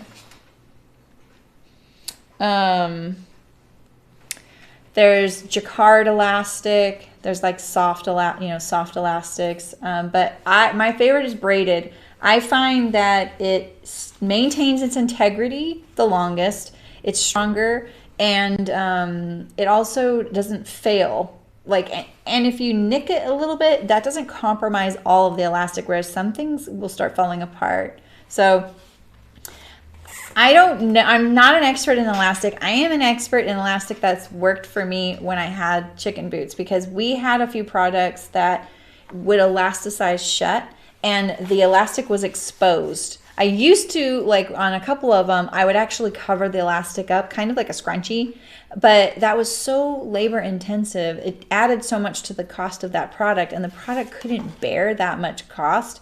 People love that product. It was one of my little inventions. Okay, just Pandy. And it just couldn't bear it, even though it was really great. It was a little bungee to keep your work on your knitting needles. So it was super useful. But at the same time, people didn't want to spend more than $12 on it, even though it was really great. So I couldn't really keep covering the elastic. So I went for this. It looked nice and flat and smooth. It looked very consistent. Every time I got it from the manufacturer, it was pretty much always the same stretch. I used it on the pattern holder. The pattern holder is the only one I always had fiddly things with. So anyway, if you ever see at Joann Fabrics, they'll sometimes have those little like papers that kind of explain things and tell you about things. They had one on elastic, and I picked it up once, and I still refer to it because it's a great picture identifier of all the different elastics. So I know what I like and what works for me, but like for those Sew House 7, what a brand? Braided elastic. This isn't a brand. This is the type of elastic it is, how it's knitted or woven. This is a braid. It's very crisp too. Here, I have a few other examples here. Let's see. I have lots of examples.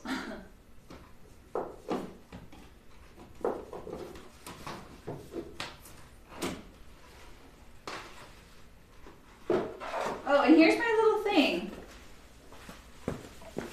See, look, I found this once. And I found it really useful. It's really old. All right, so here's I have a bunch of elastics. So this right here is knitted elastic. It looks a lot like the braid, but it's knitted. It's really wide stuff I got for, Cricket wanted it for a waistband for something that she never wore. This is this Japanese elastic. It doesn't stretch very much, but it's really pretty. It's really soft, and I don't have much left. Well, I have a little bit left, but not much. That was what I started using on that little bungee, and then I was like, you know what? People don't care. And this is, I think this is jacquard? Can't remember. So those are kind of mysterious. This right here, let's see, this one right here. This is underwear and a pajama elastic, but doesn't say what kind it is. This is knitted right here. Can you see the knit texture? Oh, I bought it from a vendor. John Howard is the vendor name. So this one's also knitted. It has the little trim. Knitted, usually you can see the like like stitches, you know, of it. Oh, sorry, my camera's not that great. Non-roll is this one right here. We all know non-roll, right? It's got the ridges. It's not very stretchy. I do not like using this, and I don't feel like the return's very good. So when you stretch it out, it stays there. And I feel like it gets crispy over time. This like classic men's underwear elastic, that's knitted. This one's actually kind of nice. So these are, I just keep this little bin. This is like the cord elastic. You know, this is braided as well, but it's really narrow. So there's definitely, you can get lost in elastics. I just stick to the braid, but this little pamphlet is pretty cool because it tells you, it gives you a picture of each one and tells you a little bit about it. I don't like the non-roll either. I hardly ever use it. I will actually go to great lengths not to use it, Carol. I'm with you. I love the way this feels in person, this really soft stuff. But I feel like it performs like shite. You know, like it feels really good here, but it's so soft, you know? It's like fabric. Whereas this, I mean, like it's pretty hard to bend this, you know, like it pops out of my hand, you know? And this is what I had to use on my free range slacks by Soho 7 because I couldn't find braided 1.5 inch wide elastic. So, all right, so back to our pants. So I am going to, I think what I'm going to do is, I was just looking at that thinking that was the back. Let's see, I'm going to turn these inside out. That's what I'm going to do.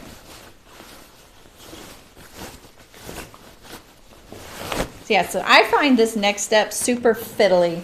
I don't like it. I bet you don't either. You like yoga waistbands and everything, which is the self fabric. Night Malin. That's the self fabric, right? It's the same fabric usually as the pants, right? Yeah, that is nice. But you know, like if you wanted to add a fabric knit fabric waistband, like say on these jammies, you might not have a fabric that's, oh my gosh, that's stretchy enough to go around the woven pants and then bring it in, but it's still an option, you know. All right, so this is the front, and this is the back. So I find this step really fiddly. You're gonna pull the waistband all up, straight up. And basically, you know, you're laying your elastic in here. This is how I would do it. The other way you could do it is actually that's how I should do it. I shouldn't show you the way I was about to show you. So you can sew this casing shut, leave an opening, insert your elastic, and then close it. Oh, you could, Heather. Ooh. Clever. Yeah, kind of like I'm doing my jammies, huh? So the way I would do it probably normally is I would just sew. That's why I was kind of concerned about the width. I would just sew with my elastic in here already so I didn't have to insert it. Yeah. Because threading it through is going to be easier and less frustrating, mainly because if your presser foot has to sit half on the elastic and on your seam, you're going to have some troubles. So let's just make sure we know exactly how wide we need it to be. And how about we iron it first?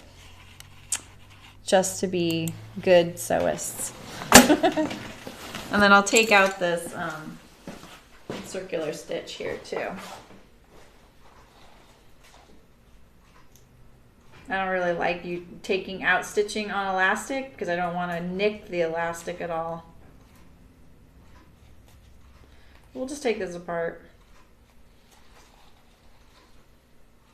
I really do like sewing it with the serging method, so I haven't done this method very much.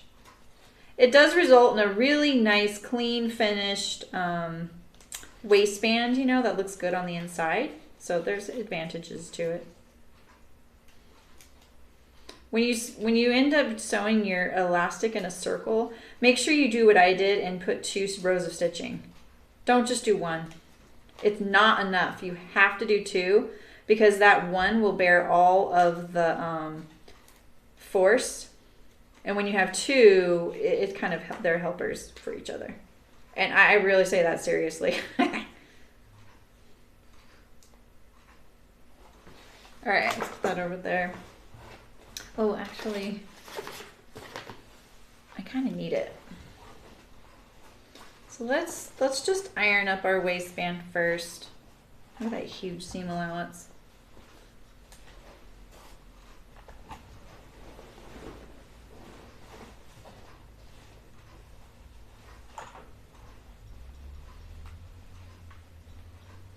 I won't turn it the other way. It'd be easier, but we already turned it, so we don't need to do much. Make it nice and flat, kind of pulling it.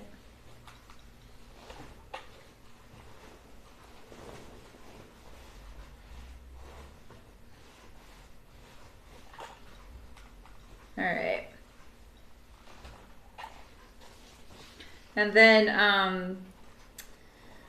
we're going to fold this over about that much. I think will be good.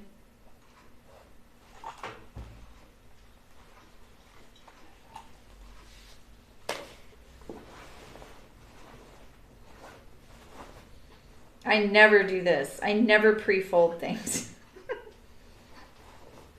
So let's measure this.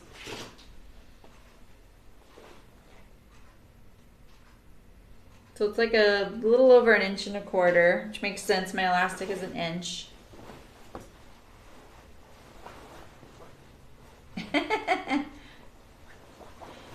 Dogs are so judgmental sometimes, especially if you're inconveniencing them.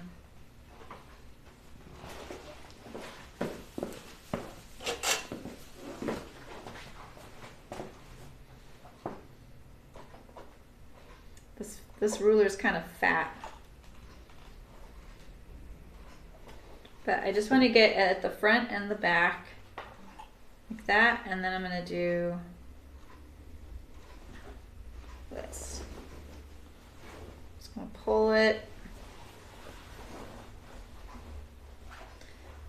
And I'm going to pin this down right here. Make it non-negotiable like that. And now get my side.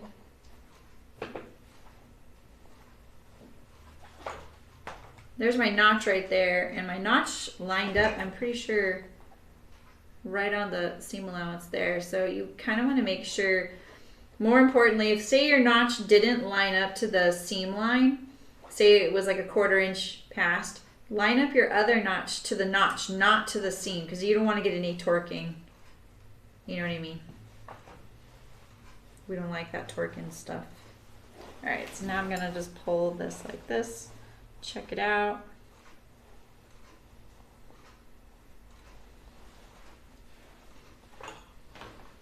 And iron it like that.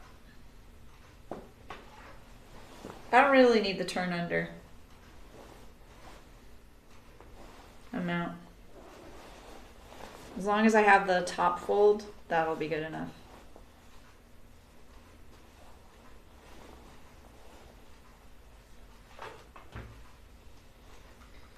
All right, get my whole fold all the way around.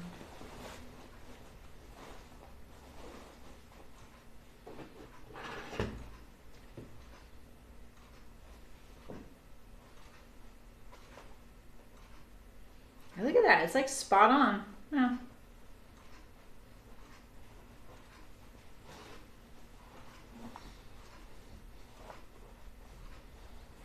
All right, it's gonna go together pretty quick. because we're ironing it first. All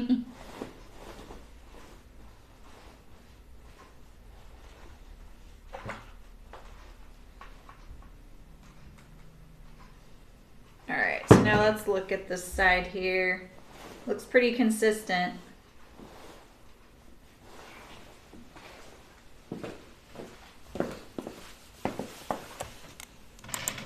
Good.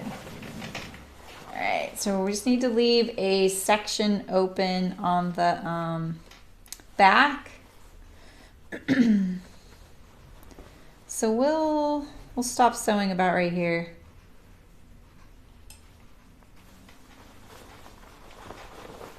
All right. So I'm on the right side of the pants, but I have the pants inside out because it's a little easier to handle. And I'm going to fold this just past, it's like binding. You want to fold it just past the original stitch line. That way you know you're going to cover it up. I'll backstitch at the end. Oh no, actually I'll backstitch because it's going to be an opening. That's right. Dang, this waistband's big. What does that say? All right. So I'm just going to kind of fold that just past like that and make sure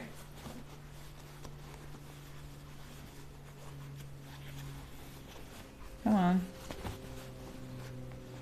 What are you doing? There we go.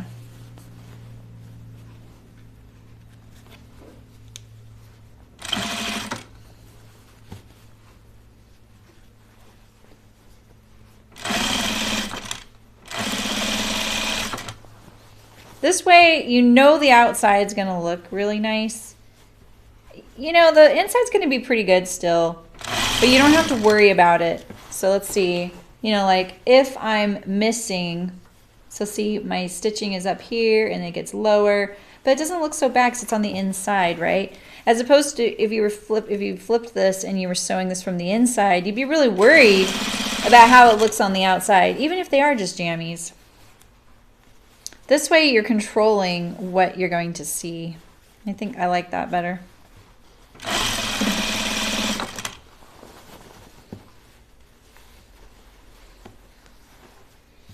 All right. I don't want to get torquing, and I'm not doing a very good job of preventing that right now, but I think I'm okay still. I like to kind of pull it straight like this to kind of prevent the torquing.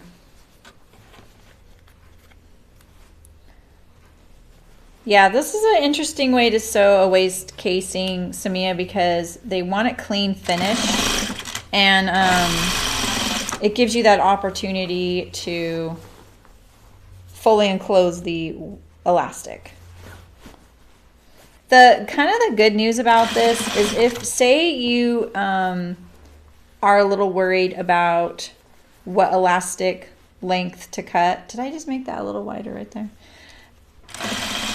This gives you a lot of opportunity to adjust how long you cut your elastic.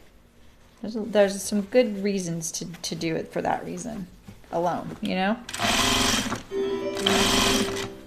Thanks for subscribing. I can't see my little things over it. My little logo. I didn't know it was going to cover that, whoever you are. I'm streaming live on Twitch and YouTube right now, just so you know. So if you're watching on one of those, I will be talking to people on both. But definitely say hi. All right, so we're going around. So yeah, you know, also say you need, like a few years from now, your jammies get a little tight in the waist, but they fit pretty good other than that. You could open up the waistband and put a new piece of elastic in there. Or say your elastic's failing, you can put a new piece of elastic in there. So it does give you that variability. I noticed that too, Nancy. I was wondering if you guys could see that some of the print was matching. So when I pull it like this, it kind of helps prevent the torquing, because I don't really like that. All right, so here is my pin. I just need to leave enough to be able to work on putting my elastic in there. bigger the opening, the easier it is, but you know, you still need to stitch this shut right here. All right, so here's my elastic. And I can't use my nifty loop turner when I do this. But do I own a safety pin? I don't know if I own a safety pin. Could I just use a clover clip? I haven't done this in a long time. I always use my loop turner. Couldn't I just do this and shove it through? It's too big, huh? Let's see, where do I have a safety pin? There's gotta be one here, right? Is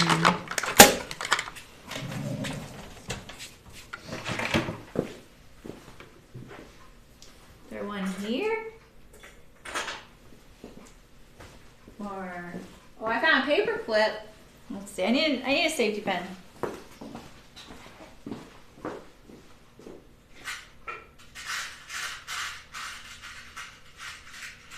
Aha.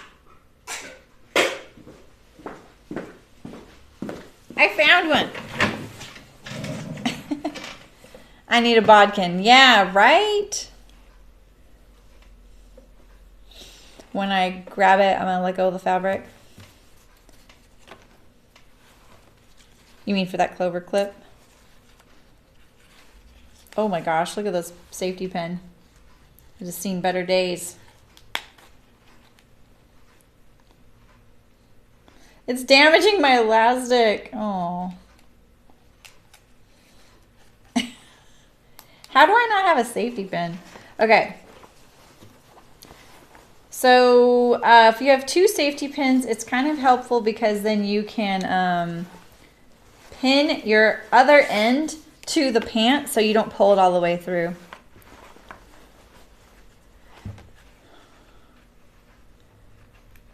Oh, wait a minute. What are you guys talking about? You even bite the... Oh. Yeah. I've had that happen. I usually try and push with like this. That way I don't push it open. But I feel like this is actually better. All right, where's my opening? Is this it?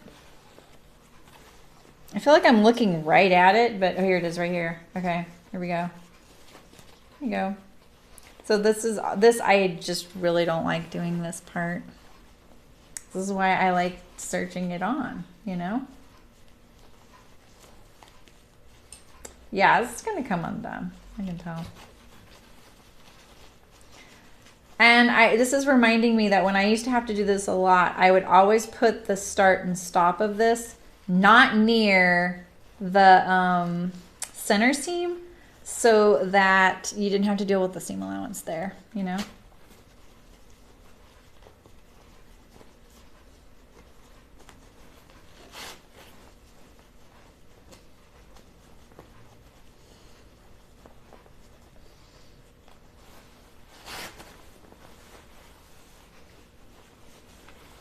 All right, so I'm gonna do this. I'm gonna pin this like this so I don't lose my elastic in there because I think it gathers up a lot.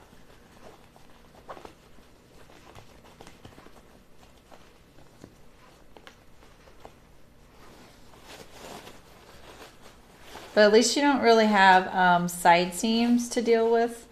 Because those are the worst, trying to get past your side seams, you know, and you bump up against the seam allowance. Like right there. You only have to do it at the center. So you just need to find the in-between layers.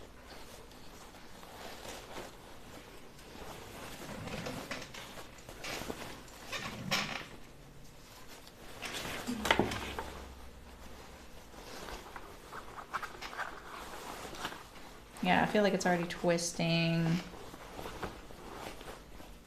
It won't twist when I'm done. Yeah, I really hate that too, Samia, when you can't get it past the seams. so annoying. And frustrating, you know? Because sometimes you really have a lot of trouble getting past those seams, especially if they've been pushed one direction. So I used to, like, sometimes I would like put all my seams the same direction for this step alone, because this step bugged me so much. So see, now my elastic is almost in there, and that's why pinning it was smart. All right, let's pin it like this so it doesn't go all the way through the hole. All right, so now I'm gonna do this. I'm gonna make sure that it's not twisted before I sew it, because it feels a little twisted. I'm just going to right it like this.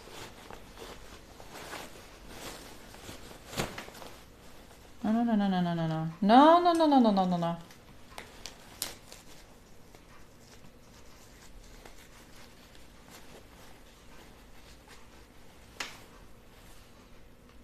Can I do this?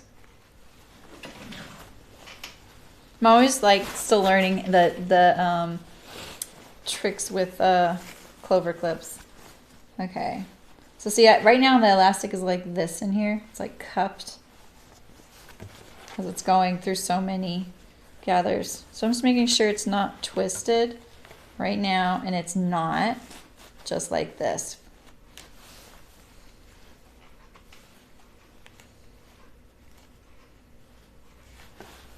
I'm throwing away that safety pin. All right, so now we're going to pull this out and we're going to overlap it like this. And we're going to put in our 2 stitches to secure them together.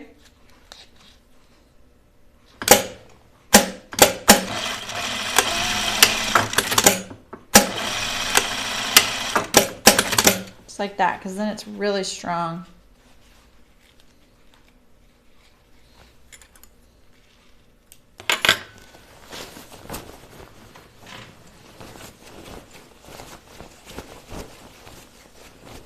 Yeah, right, Beverly, exactly.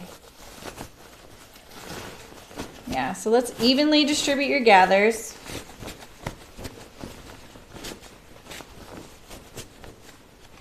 So they look pretty good there, right?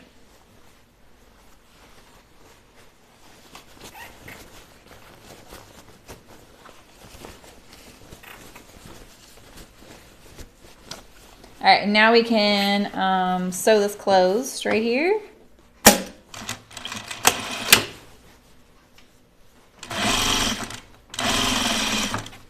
Ooh, my elastic's pushing it off. There we go. Now we're done with our waistband. But I can open this up still and adjust the elastic if I need to, if it's too small or too big. I'd have to cut a new one if it's too small, but you know. All right, so I'm going to preventatively put in a bunch of stitching right now so that it won't twist, because I hate that so much. All right, so right now the elastic is loose in the casing and it can move around wherever we want. This is also a good time to secure it so that the thickness of where you overlapped it doesn't like rotate to some weird spot like in the front. It's uncomfortable when you sit. So I'm going to stitch in the ditch right here on the center seam here. You can even like, since I top stitched mine right here, I could just top stitch it right there and it would look totally a part of the pant, you know? It wouldn't even matter. I'm going to do stitch in the ditch though.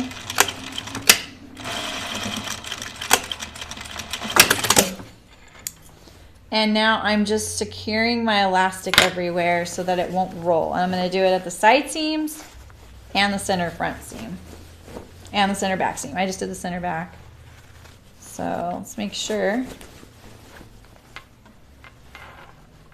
Wait, where's the side seam? Oh, there it is right there. I saw this little wing here and I was like, that's the side seam, but it's right here. So this stitching will show right here. But you really don't notice it after a while on your jammies, because jammies. Hi, Brown Sugar. How's your new machine? You got a new industrial? What'd you get?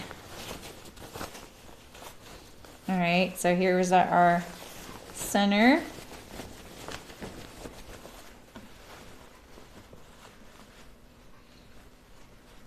This one doesn't line up with the center front seam like the others do, and it's kind of at an angle.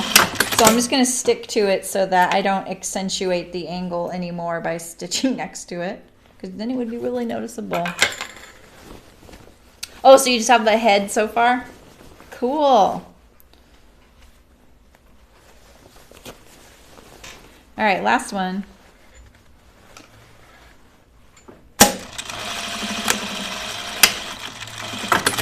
All right. I need to do the beginning back. I didn't really do a back tuck at the beginning there. There we go.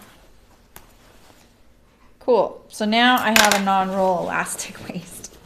You got a Jack A5 direct drive. I don't know what that is. I know, right, Heather? Exactly. All right, let's do our cuffs. Finally, we get to do some fake piping. So here's our little cuffs. And where's the piping?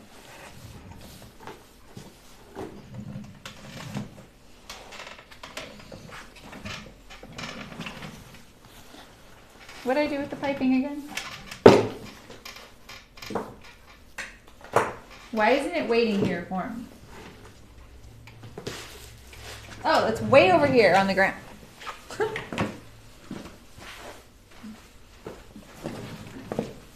Let's iron some of this in half. Just fold it. Now it's all dusty. So what's a Jack A5 direct drive, and what are you sewing with it? It sounds pretty beefy. Oh, this is all, none of this is pieced together yet. And I gotta do that first.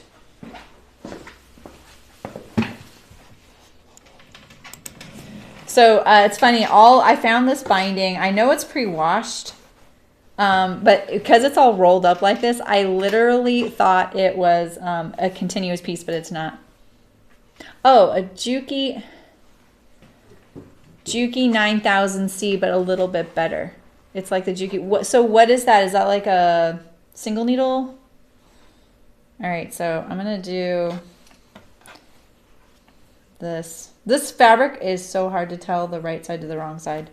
All right, so when you're piecing your binding together, you see how you want your angles like this. The funny thing is when you sew it together, just find your pieces. And when you have two pieces, if these are both right side up, they're both going the same angles, those are the two that go together to continue, they make it continuous. I'm going to make my stitch length kind of short. That way maybe my cream thread won't show as bad. Let's see what my next piece is. This is right side up right now.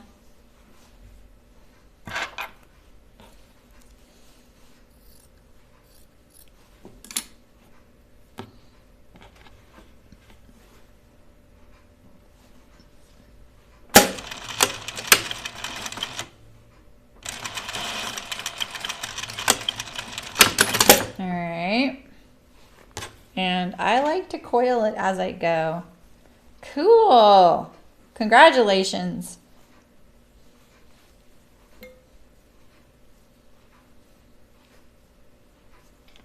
Is this your first industrial?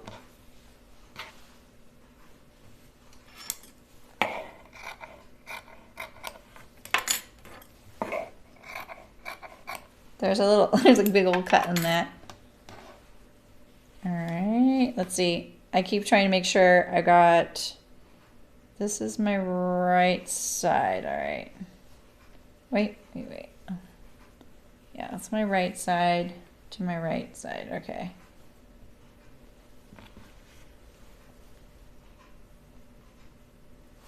Right? Yeah. These pieces are a little higgledy-piggledy. They're a little difficult to use.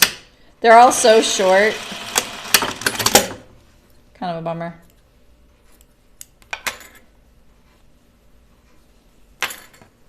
I'm just rolling it up like this. I cannot get rid of that fuzzy right there. Let's trim this a little bit.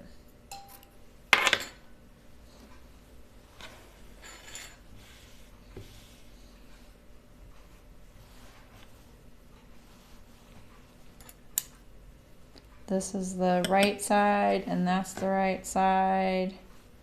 Oh, that's actually the right one, okay. No, it's not. I'm just making sure. Oh, it is, okay. I bet you guys can't tell the difference on the right and the wrong side. It's really subtle. It's really hard for me to see it too. All right, this side, the right side's darker.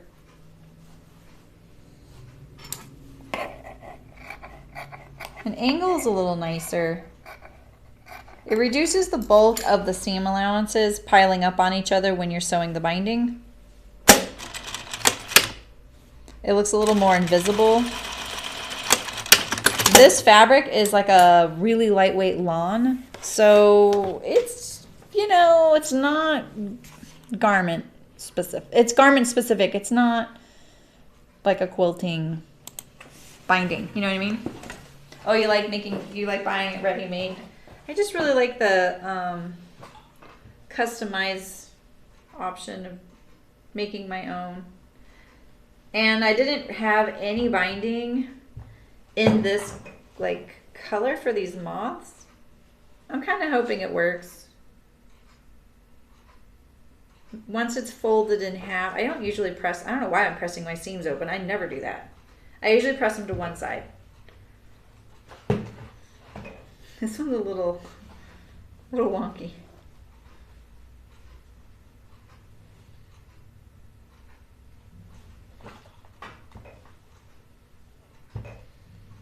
But you can see, I mean, if you do your seam, you'll get like a nice continuous, you know, my back stitch kind of pulled that in, or maybe it's a little short on that end, but since I hand cut it, it's probably not as precise. I'm so busy right now off camera because of the patterns and stuff and doing the sloper prep, but I really want to add some videos for the Patreon subscribers, and one of them is sewing continuous loop bias binding. You know what I mean? Like when you can, a few of you do it that way, I'm pretty sure, where you take your fabric and you seam it together so that then when you, this one is not right here. This one's not right. We're gonna do some surgery here. Then you cut your bias so that it is in a continuous loop all seamed together already. You don't have to do this part. You can just do big, nice big long seams. That's the, yeah, cool. I always make the mistake of flipping my right side and wrong sides, so then my seams are flipping back and forth. All right, let's see here. Let's get this coiled up so it behaves. It doesn't end up on the floor, which is, even though I sweep it all the time, it's still dusty.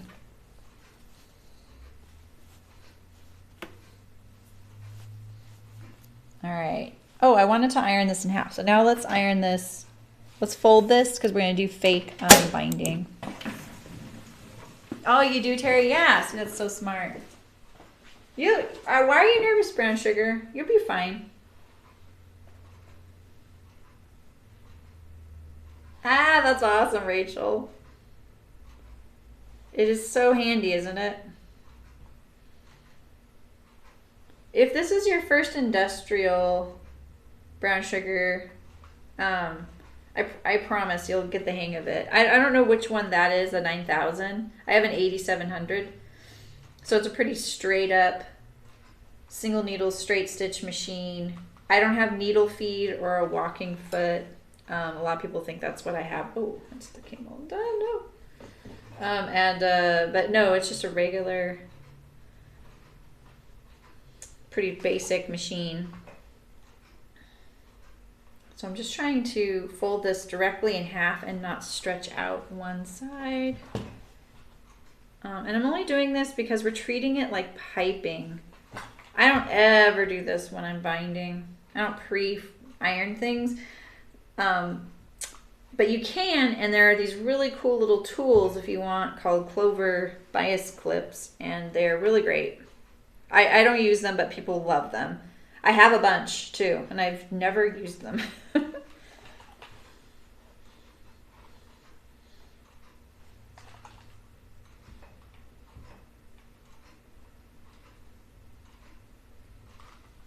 Okay, I cut this is a binding left over from this other dress I made, and I think it's 1 3/8 of an inch wide. It's a little wide to use as piping. Actually, because there's 5/8 inch seam allowances, it actually won't be too wide at all.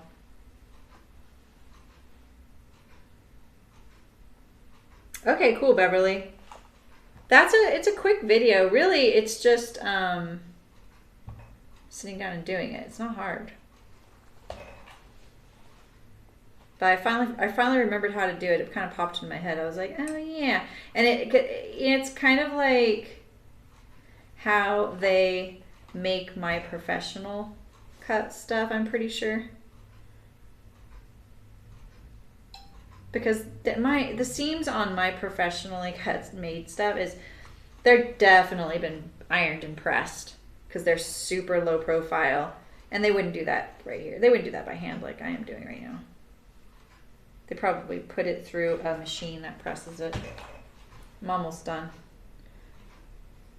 I don't think I need all this, but I need it for the top, so I'm just doing it all now. And we'll be so happy when we have it all sitting there waiting for us, just like Rachel had.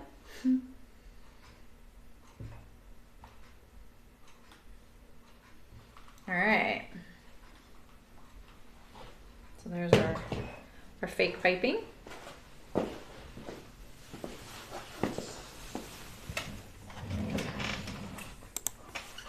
All right. So we have our little cuffs that I literally, oh, they're right here. I was gonna say, going crazy. All right, so we need one front and one back. One front, one back. We're gonna sew them right sides together, but we got to remember that the notch is towards the side seam, right? There's the notch. There's the notch. Okay. Notches towards the side seam.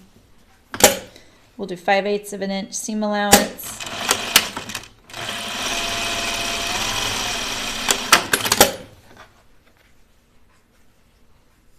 Now you could do these cuffs a couple different ways.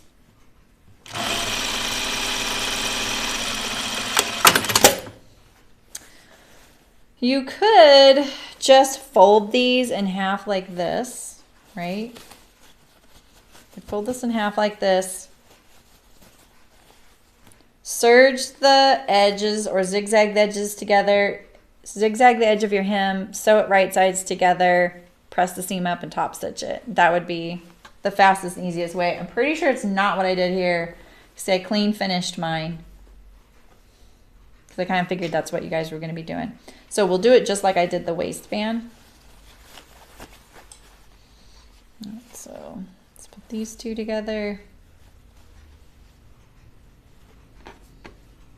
I put little notches so I knew kind of where my taper was on the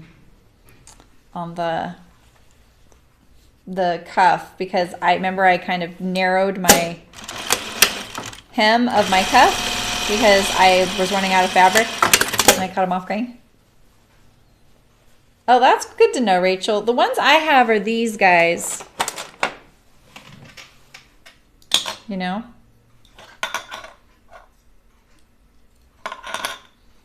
So that you put your bias in there, you pull it out this side, and then you iron it as it comes out. but I've never used them. I had the green one. I think the green one was the most usable one, but I think I lent it out. I don't think I got it back. Or I maybe gave it to them because I was like, I don't use these things.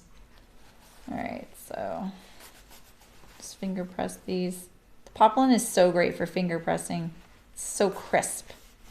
So crisp. All right, let's press this one. We're almost done with these. What time is it? Oh yeah, not bad. Okay. Now, you do need to figure out your bias. Well, you could do it so that you are not seaming your bias together, but come on, it's not that hard, right? You could just do this, you could fold it up like this, and then as you come around with the other one, do something similar. But you might as well just seam it together in a nice little loop. You just got to commit then, which is, I know, a little scary. So, right, Heather. So is it single fold on the folds on the right side and then it's flat on the back? That's pretty cool. I looked at an attachment for my serger for that, and I'm pretty sure it was $235. It was a cover stitch binding attachment. I'll just do this with 5/8 inch seams. So I'll cut 2 of these. There's one. The bias, remember, is really stretchy, so you could even do a tiny bit smaller and you're going to be okay. I don't really want that to happen though, because I don't want my I don't want any weird shrinkage happening after repeated washes, you know? This has all been pre-washed, but it still will happen. That's really cool, Heather. All right, so I'm going to sew it in a circle. Because we don't do budget style techniques here. Well, we do. Who am I kidding? All right, so this in a circle here. You can use real piping in there as well. I don't know. I don't really find it doesn't draw me in doing piping, you know. That's pretty cool. You guys have those binding attachments. I ended up getting a box of attachments, but I don't think I've used any of them. All I cared about was what I did, you know. All right, so I'm just folding that little spot, that little seam right there. I'm finger pressing it. All right, so now you have your bias in a circle.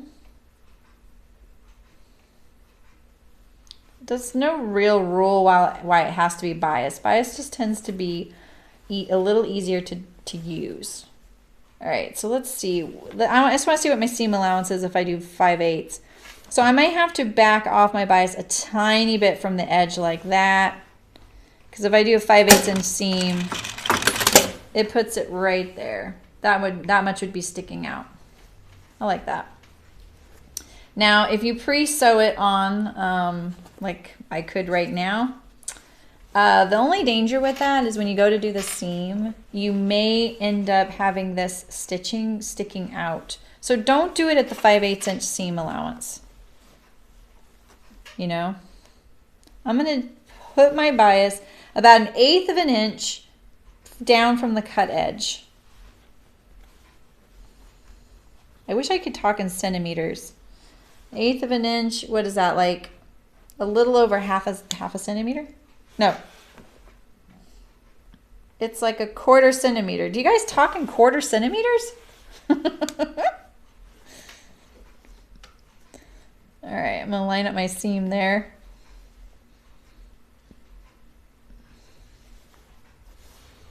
All right, and I'm just going to sew this at a 1/2 inch seam allowance from the cuff pattern piece edge. That way I know when I go to do the 5/8 inch, I'll definitely include this seam in there, you know. 2.5 millimeters. Oh, millimeters, right. I'll just stop now. Of course. Not a 1/4 centimeter.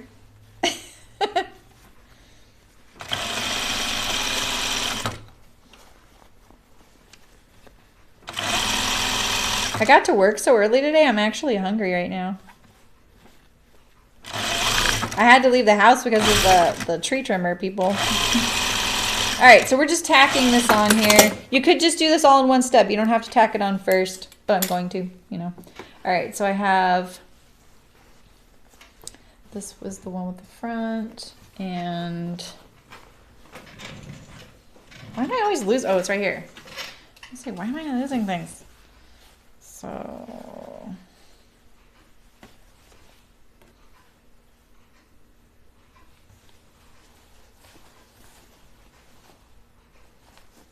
right.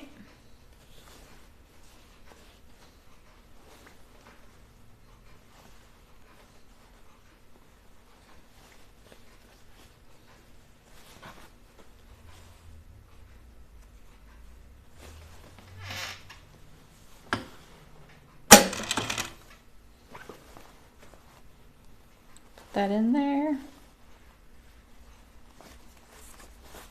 Don't really think you need to pin this either. You're just laying it on there. You're just basically tacking it.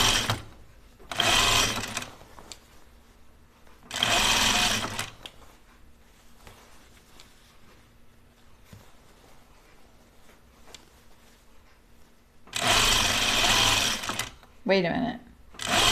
I'm getting a little wide there.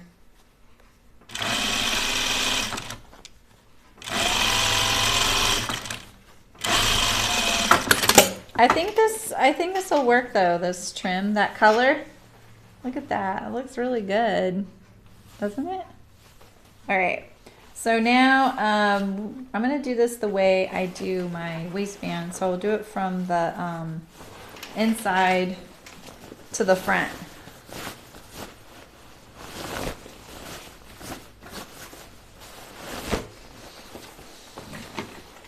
So let's see.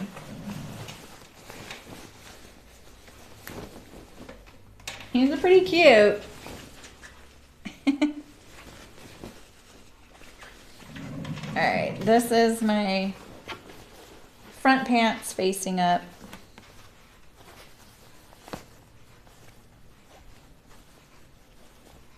And I'm gonna do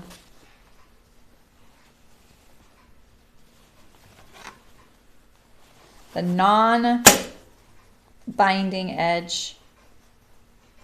Right side to wrong side. Press the seam allowance at the inseam of the pant towards the back of the pant like that. And then look, there's my notches starting to line up, which is great.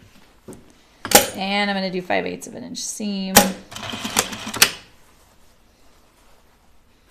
Let's line all this up like this.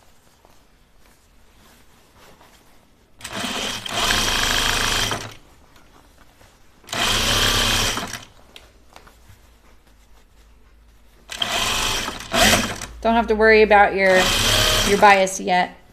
Just try and maintain a nice even seam allowance.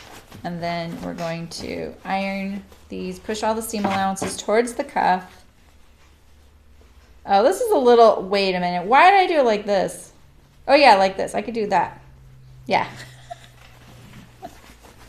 You think the way the bias, yeah, see, I think it'll be fine. I think that's gonna look pretty cute. This is actually kind of easy since I pre-sewed it. It kind of creates a little edge. Look at that. So maybe doing that, actually doing this on the 5/8 inch seam, which looks like it kind of is on this one, would actually be a good strategy because when you push this like this and you line it up, you just need to top stitch it down, you're done. You got a built-in guide, right? Where's my other one? Why do I keep losing things?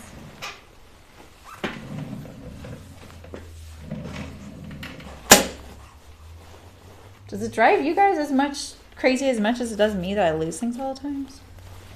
It's kind of Like,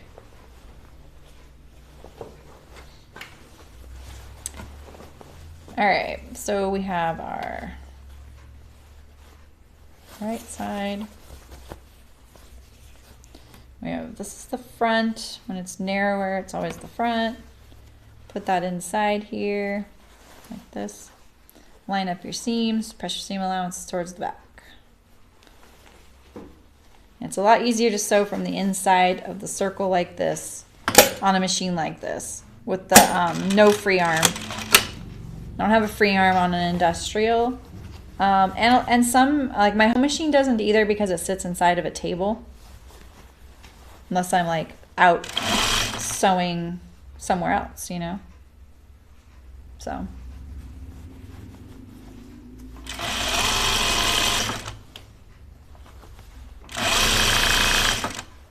All right.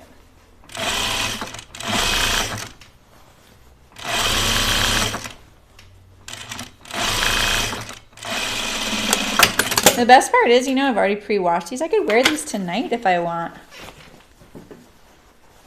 Right, Beverly? Night, Heather. Sleep well. All right, let me iron this, and then we're on our last stitch, and then we're done.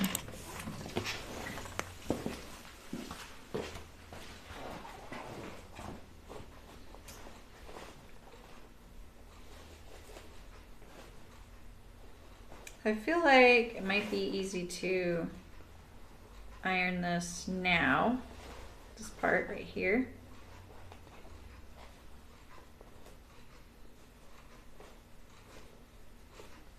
This is actually making it much easier having the binding there. Kind of funny. Not usually the typical thing you say about binding.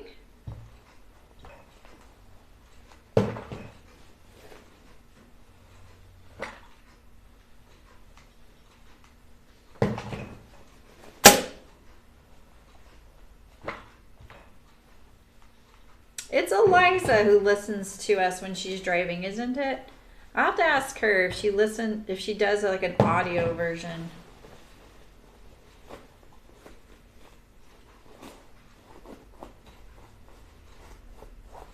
So I'm just pressing the seam allowance away from the bias right now.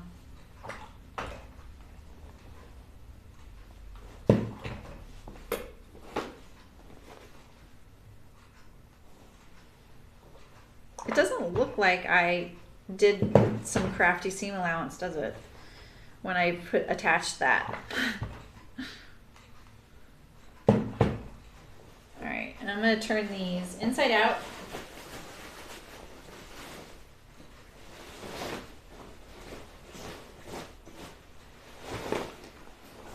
I'm missing the steam right now.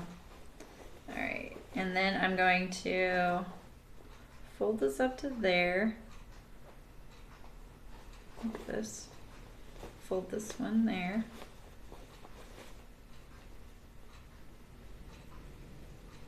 Like this. Right? This is the outside of the garment. And I'm just going to pin this one and this one at the inseams. Let's trim the seam allowance right here, and then we'll cover it up. And I'm just lining up my seam right there, like that.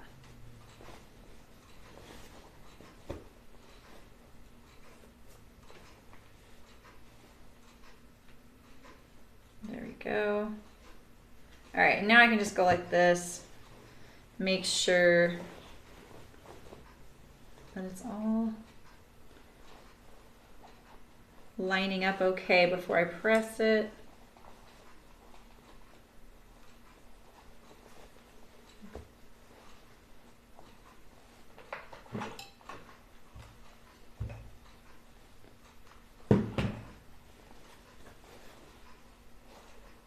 There we go. I love this maroon color. I'm glad I have enough to do these jammies with it. It really sets off the moths really nicely. All right, let's do the other one real quick. Did I already press this? I did, yeah. Okay. So now we're going to match up our seam right there. And I'm putting this edge past that seam there. You know, I'm just trying to line it up. I'm going just past it. Just so I know I'm enclosing it.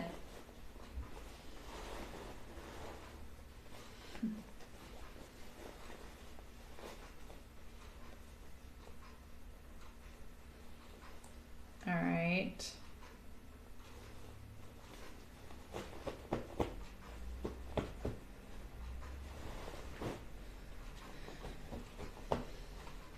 Can kind of get it to lay nice by doing that.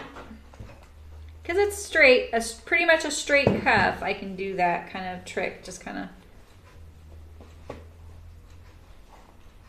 snap it into place, you know?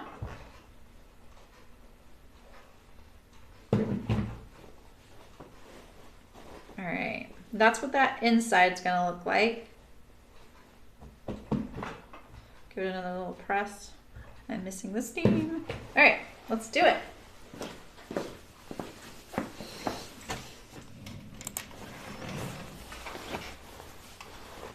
Okay, so it's our last seam, and like I said, I like to sew from the inside of the circle with the circle above my machine like bed here, because then it's a little easier to handle. And then I really like to do my start and stops on the inseam, so let's find that. That's this one right here. I don't really need these pins. Everything's really stable, but I am going to make sure that I don't get any torquing and I keep it nice and flat. I'm kind of doing this thing. I'm not sure you can see all of it, but it's kind of nice. You have that little bit of piping.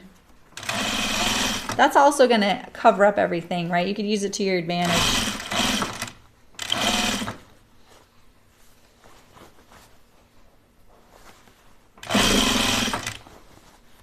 I'm pressing this out right here to keep it nice and flat. When you let it creep, that's when you kind of get the torquing possibility.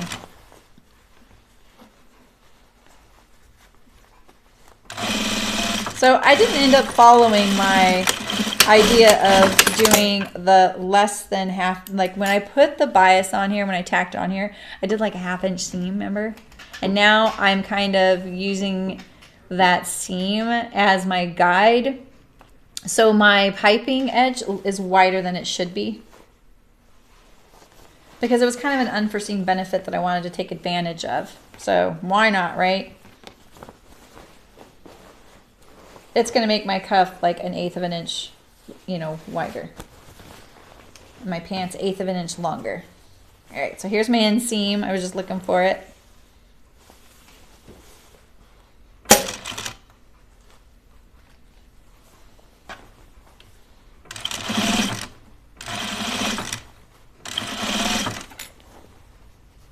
Ooh, this is creeping below here. Let's see. That one just went, look at that. This is when you're gonna see that this fabric isn't very kind to seam ripping. It does hold on a memory of your needle holes, so you gotta be really strategic. Because this fabric has a white background, it's not gonna be so bad. But like on our knit print, we'd almost have to throw that away. Yeah, I think so too, Samia. I think it's gonna look really good on there. Even though that's a knit, I think it's still gonna work really great. Okay, let's see if I can get this a little nicer this time. I think I ironed it a little too low. Let's see how this one looks. That's lining up. So let's just pin this so we keep it up there, because I think I ironed it a little too low. There we go. And then when I iron it later, it'll be okay. All right, so let's start here again. Right there.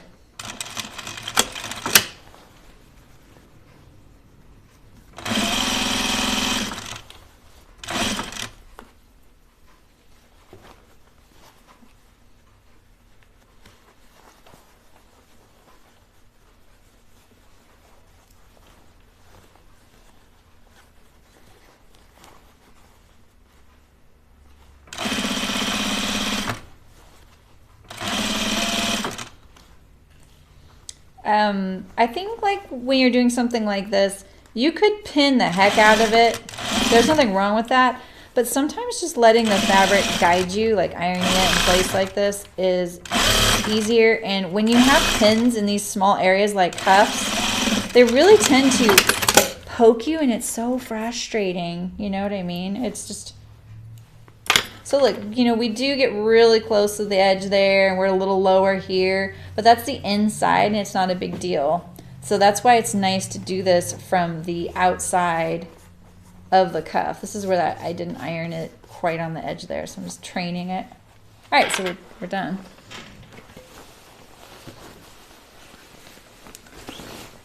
Oh, really, brown sugar? You know, I don't know a lot of live streaming sewists. So like Beverly, I think it was, just sent me a link to one, and I couldn't tell how long she usually live streamed for. It looked like it was about an hour and a half. I mean, gamers are like live for like 10 to 16 hours. I don't know how to do that. Yeah, exactly, Carol. Editing video is no joke. It is a lot of work. So that's why I don't want to do that. I would spend most of my time having to edit video. And then, you know, you don't see mistakes and you don't see figuring it out. So this is definitely a format that's not for everybody. All right, so here's the front. You can see my pockets here, the fake fly, the waistband. I keep thinking like it's buckling under there, but it's not. Oh, you know what? I did on my jammies over here, I'm pretty sure. Yeah, see, I edge stitched the top of the waistband. I like that look. I think it's a nice touch, so I might add that. I usually do that before I insert the elastic, though. Yeah, forget the editing, exactly. All right, and so here's my cuffs. Yeah, but I wonder why a lot of people don't join the live videos. I think it's because maybe they makes them nervous that we can see them. Yeah, that's awesome. Hi, Dorothy. How's it going? A little maroon bow would be kind of cute. I like that idea. Like I can put one right here, and it'll be easier to see the front of my jammies. Would this work, this fabric? All right, you know what? I'm going to do that, but I'm going to wait to make sure I have enough binding before I do it. Because I think that would be really cute. I could just sew this in a piping, you know, and then have a little bow right here.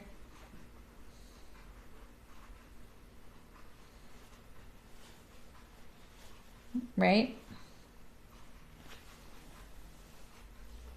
I like figuring things out with you guys too. Sometimes you guys are really helpful. All right, I'm going to try and edge stitch my waistband, but this could go badly. Oof. And maybe I won't. See, there's very little space right here. So when you have your presser foot on the, like this side over here, see, really, I need the needle to be right there, right? Stop, stay down. Right here. And what'll happen is I'm going to lose traction and it won't stay there. And it'll slip off. So it's probably better I don't. But I do feel like that keeps your elastic from twisting because when you give it this firm boundary and it's not just this rolled edge. So if you haven't, if you're in the future, hello future, if you're watching this uploaded and you haven't gotten to this part, before you turn it, top stitch, you know, like after I ironed it on the iron, like after I'm tired and I'm hungry right now. I'm not tired, I'm hungry right now, sorry. Once you iron it to the right side, edge stitch that really closely and then put your elastic in. So, all right, yeah, I think these turned out cute. Ooh, the monitor colors look so rich. Yeah. Oh, Karen, thank you so much for your email list. I mentioned it yesterday in our cutting video. So the only thing for sure is that Hearts is sending us the bias apron that Lexi mentioned in the chat. I definitely want to do pot holders, and I think I want to do ones that your like fingertip style, but that your whole hand can go into like this. So, oh, thanks you guys. Yeah, I'm really glad I did this. I actually kind of, maybe I could do that to these right here. Can I top stitch my pockets still? They bug me so much. You know? Maybe I will. I think I'm gonna top stitch these puppies down. I'm always doing stuff to my things later on, you know? I think I can do it. Right? Why not? Yeah, so we're still figuring out that list. I'm really focused on the bodice block and sloper stuff for next week right now. So I haven't finalized that list, Karen. So yeah, that's what Beverly, that's what a lot of people say. Yeah, like I didn't know that. I have a few things that get too hot in the microwave, so I just don't use those things in the microwave because I always forget. It's like I have one thing and it's, yeah. So, night, Samia. I hope that was helpful. Tomorrow or Saturday, we're sewing the little kid's dress if you want to come and sew with us. All right, I'm gonna do this one now. Let's see, pin this. Ooh, I'm so happy I'm doing this. Because these jammies don't need to be ironed except the pockets. And if I don't, because I'm like, I'm not going to iron my pajamas. And then I'm like annoyed because they are wrinkly and poke up, you know. I think I'll do it from the front side though, just to make sure I don't do anything weird. Can I do it? Can I do it? Let's see. I'm going to do it by feel.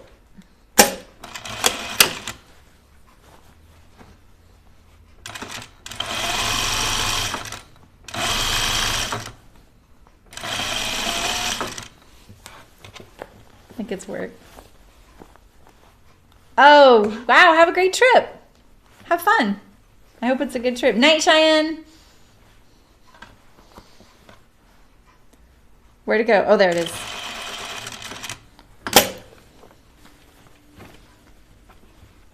Yeah, I think this is going to work.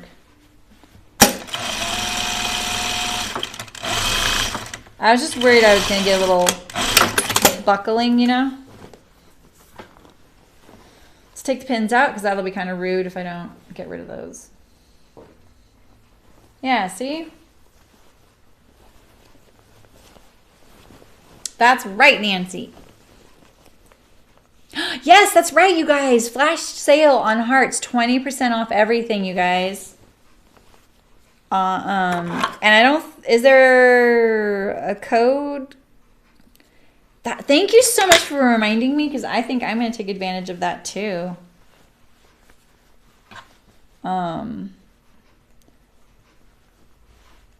Yeah, that'll be good. Wait, where's my... I need to get this one away.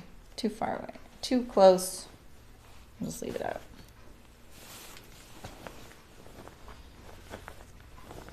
Where would you go in France, Nancy? Where would you like to go there?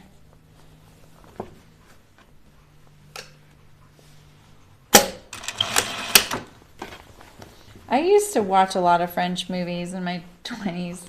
I dated a French guy, though. Manon of the Spring. God, I forgot about that movie. Weird.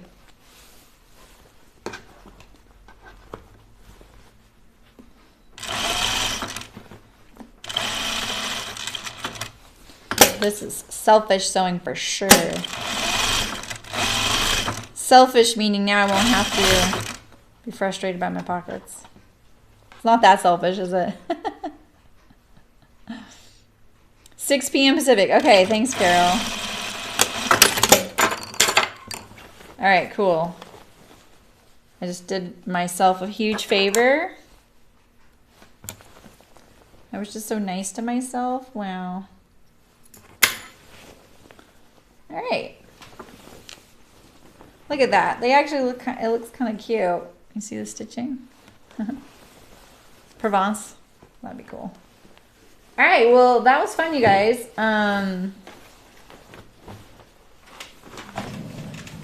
They feel good.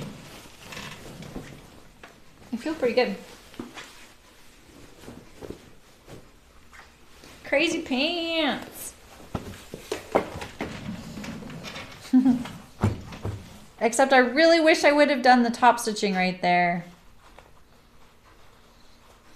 Maybe I'll do it on my home machine and then I can use a zipper foot and stay to the left on fully on here. I think that's how I do it. Oh, the Little Motion Factory. Cool.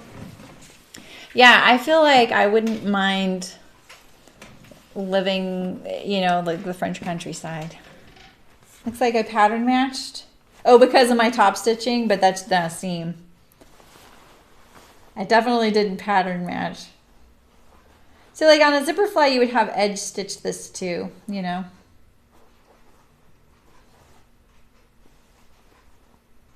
Yeah, so anyway. Yeah, my family level. Yeah, I'm excited. I love the way the maroon looks with it.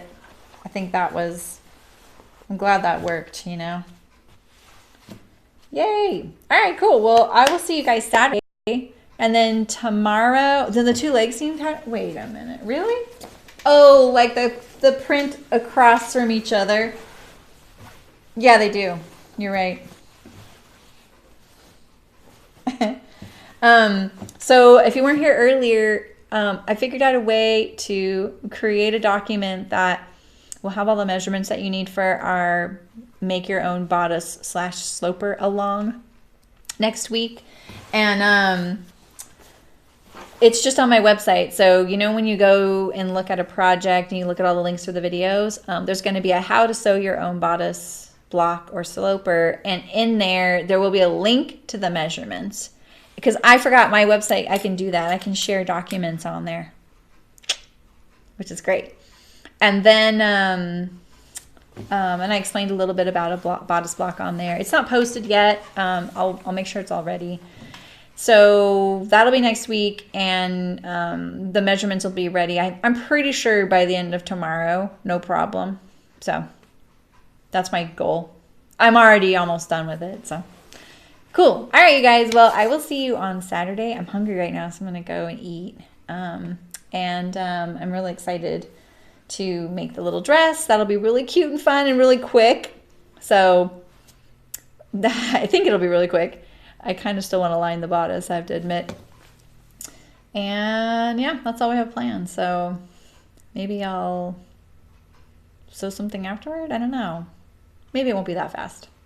I am finishing it completely. I don't know if I'll do the buttons and buttonholes, but I can try. Maybe have that set up. Yeah, you're welcome, guys. Thanks for coming. Your dog's want food again. Nancy, the time change is no joke on a dog's tummy, isn't it? Good luck with your machine setup, Brown Sugar. So that'll go good. Just don't forget to put the oil in the pan. It'll be great. All right, you guys. I'll see you Saturday. Have a great Thursday and Friday and Saturday for those of you who will have already had some of your Saturday done by the time we see you. And if you want to support me, look at the links in the description. There's Patreon for ongoing and Streamlabs for one time. And if you're an Amazon Prime member, you can find me on Twitch, link your account, and give me a $5 for free. So, you know, that's pretty easy. It's called a Twitch Prime subscription. And consider watching the ads. I've made $11.55 since August, you guys, with my ads. So thanks for watching them. All right, you guys, I will see you Saturday. Have a great day. Bye.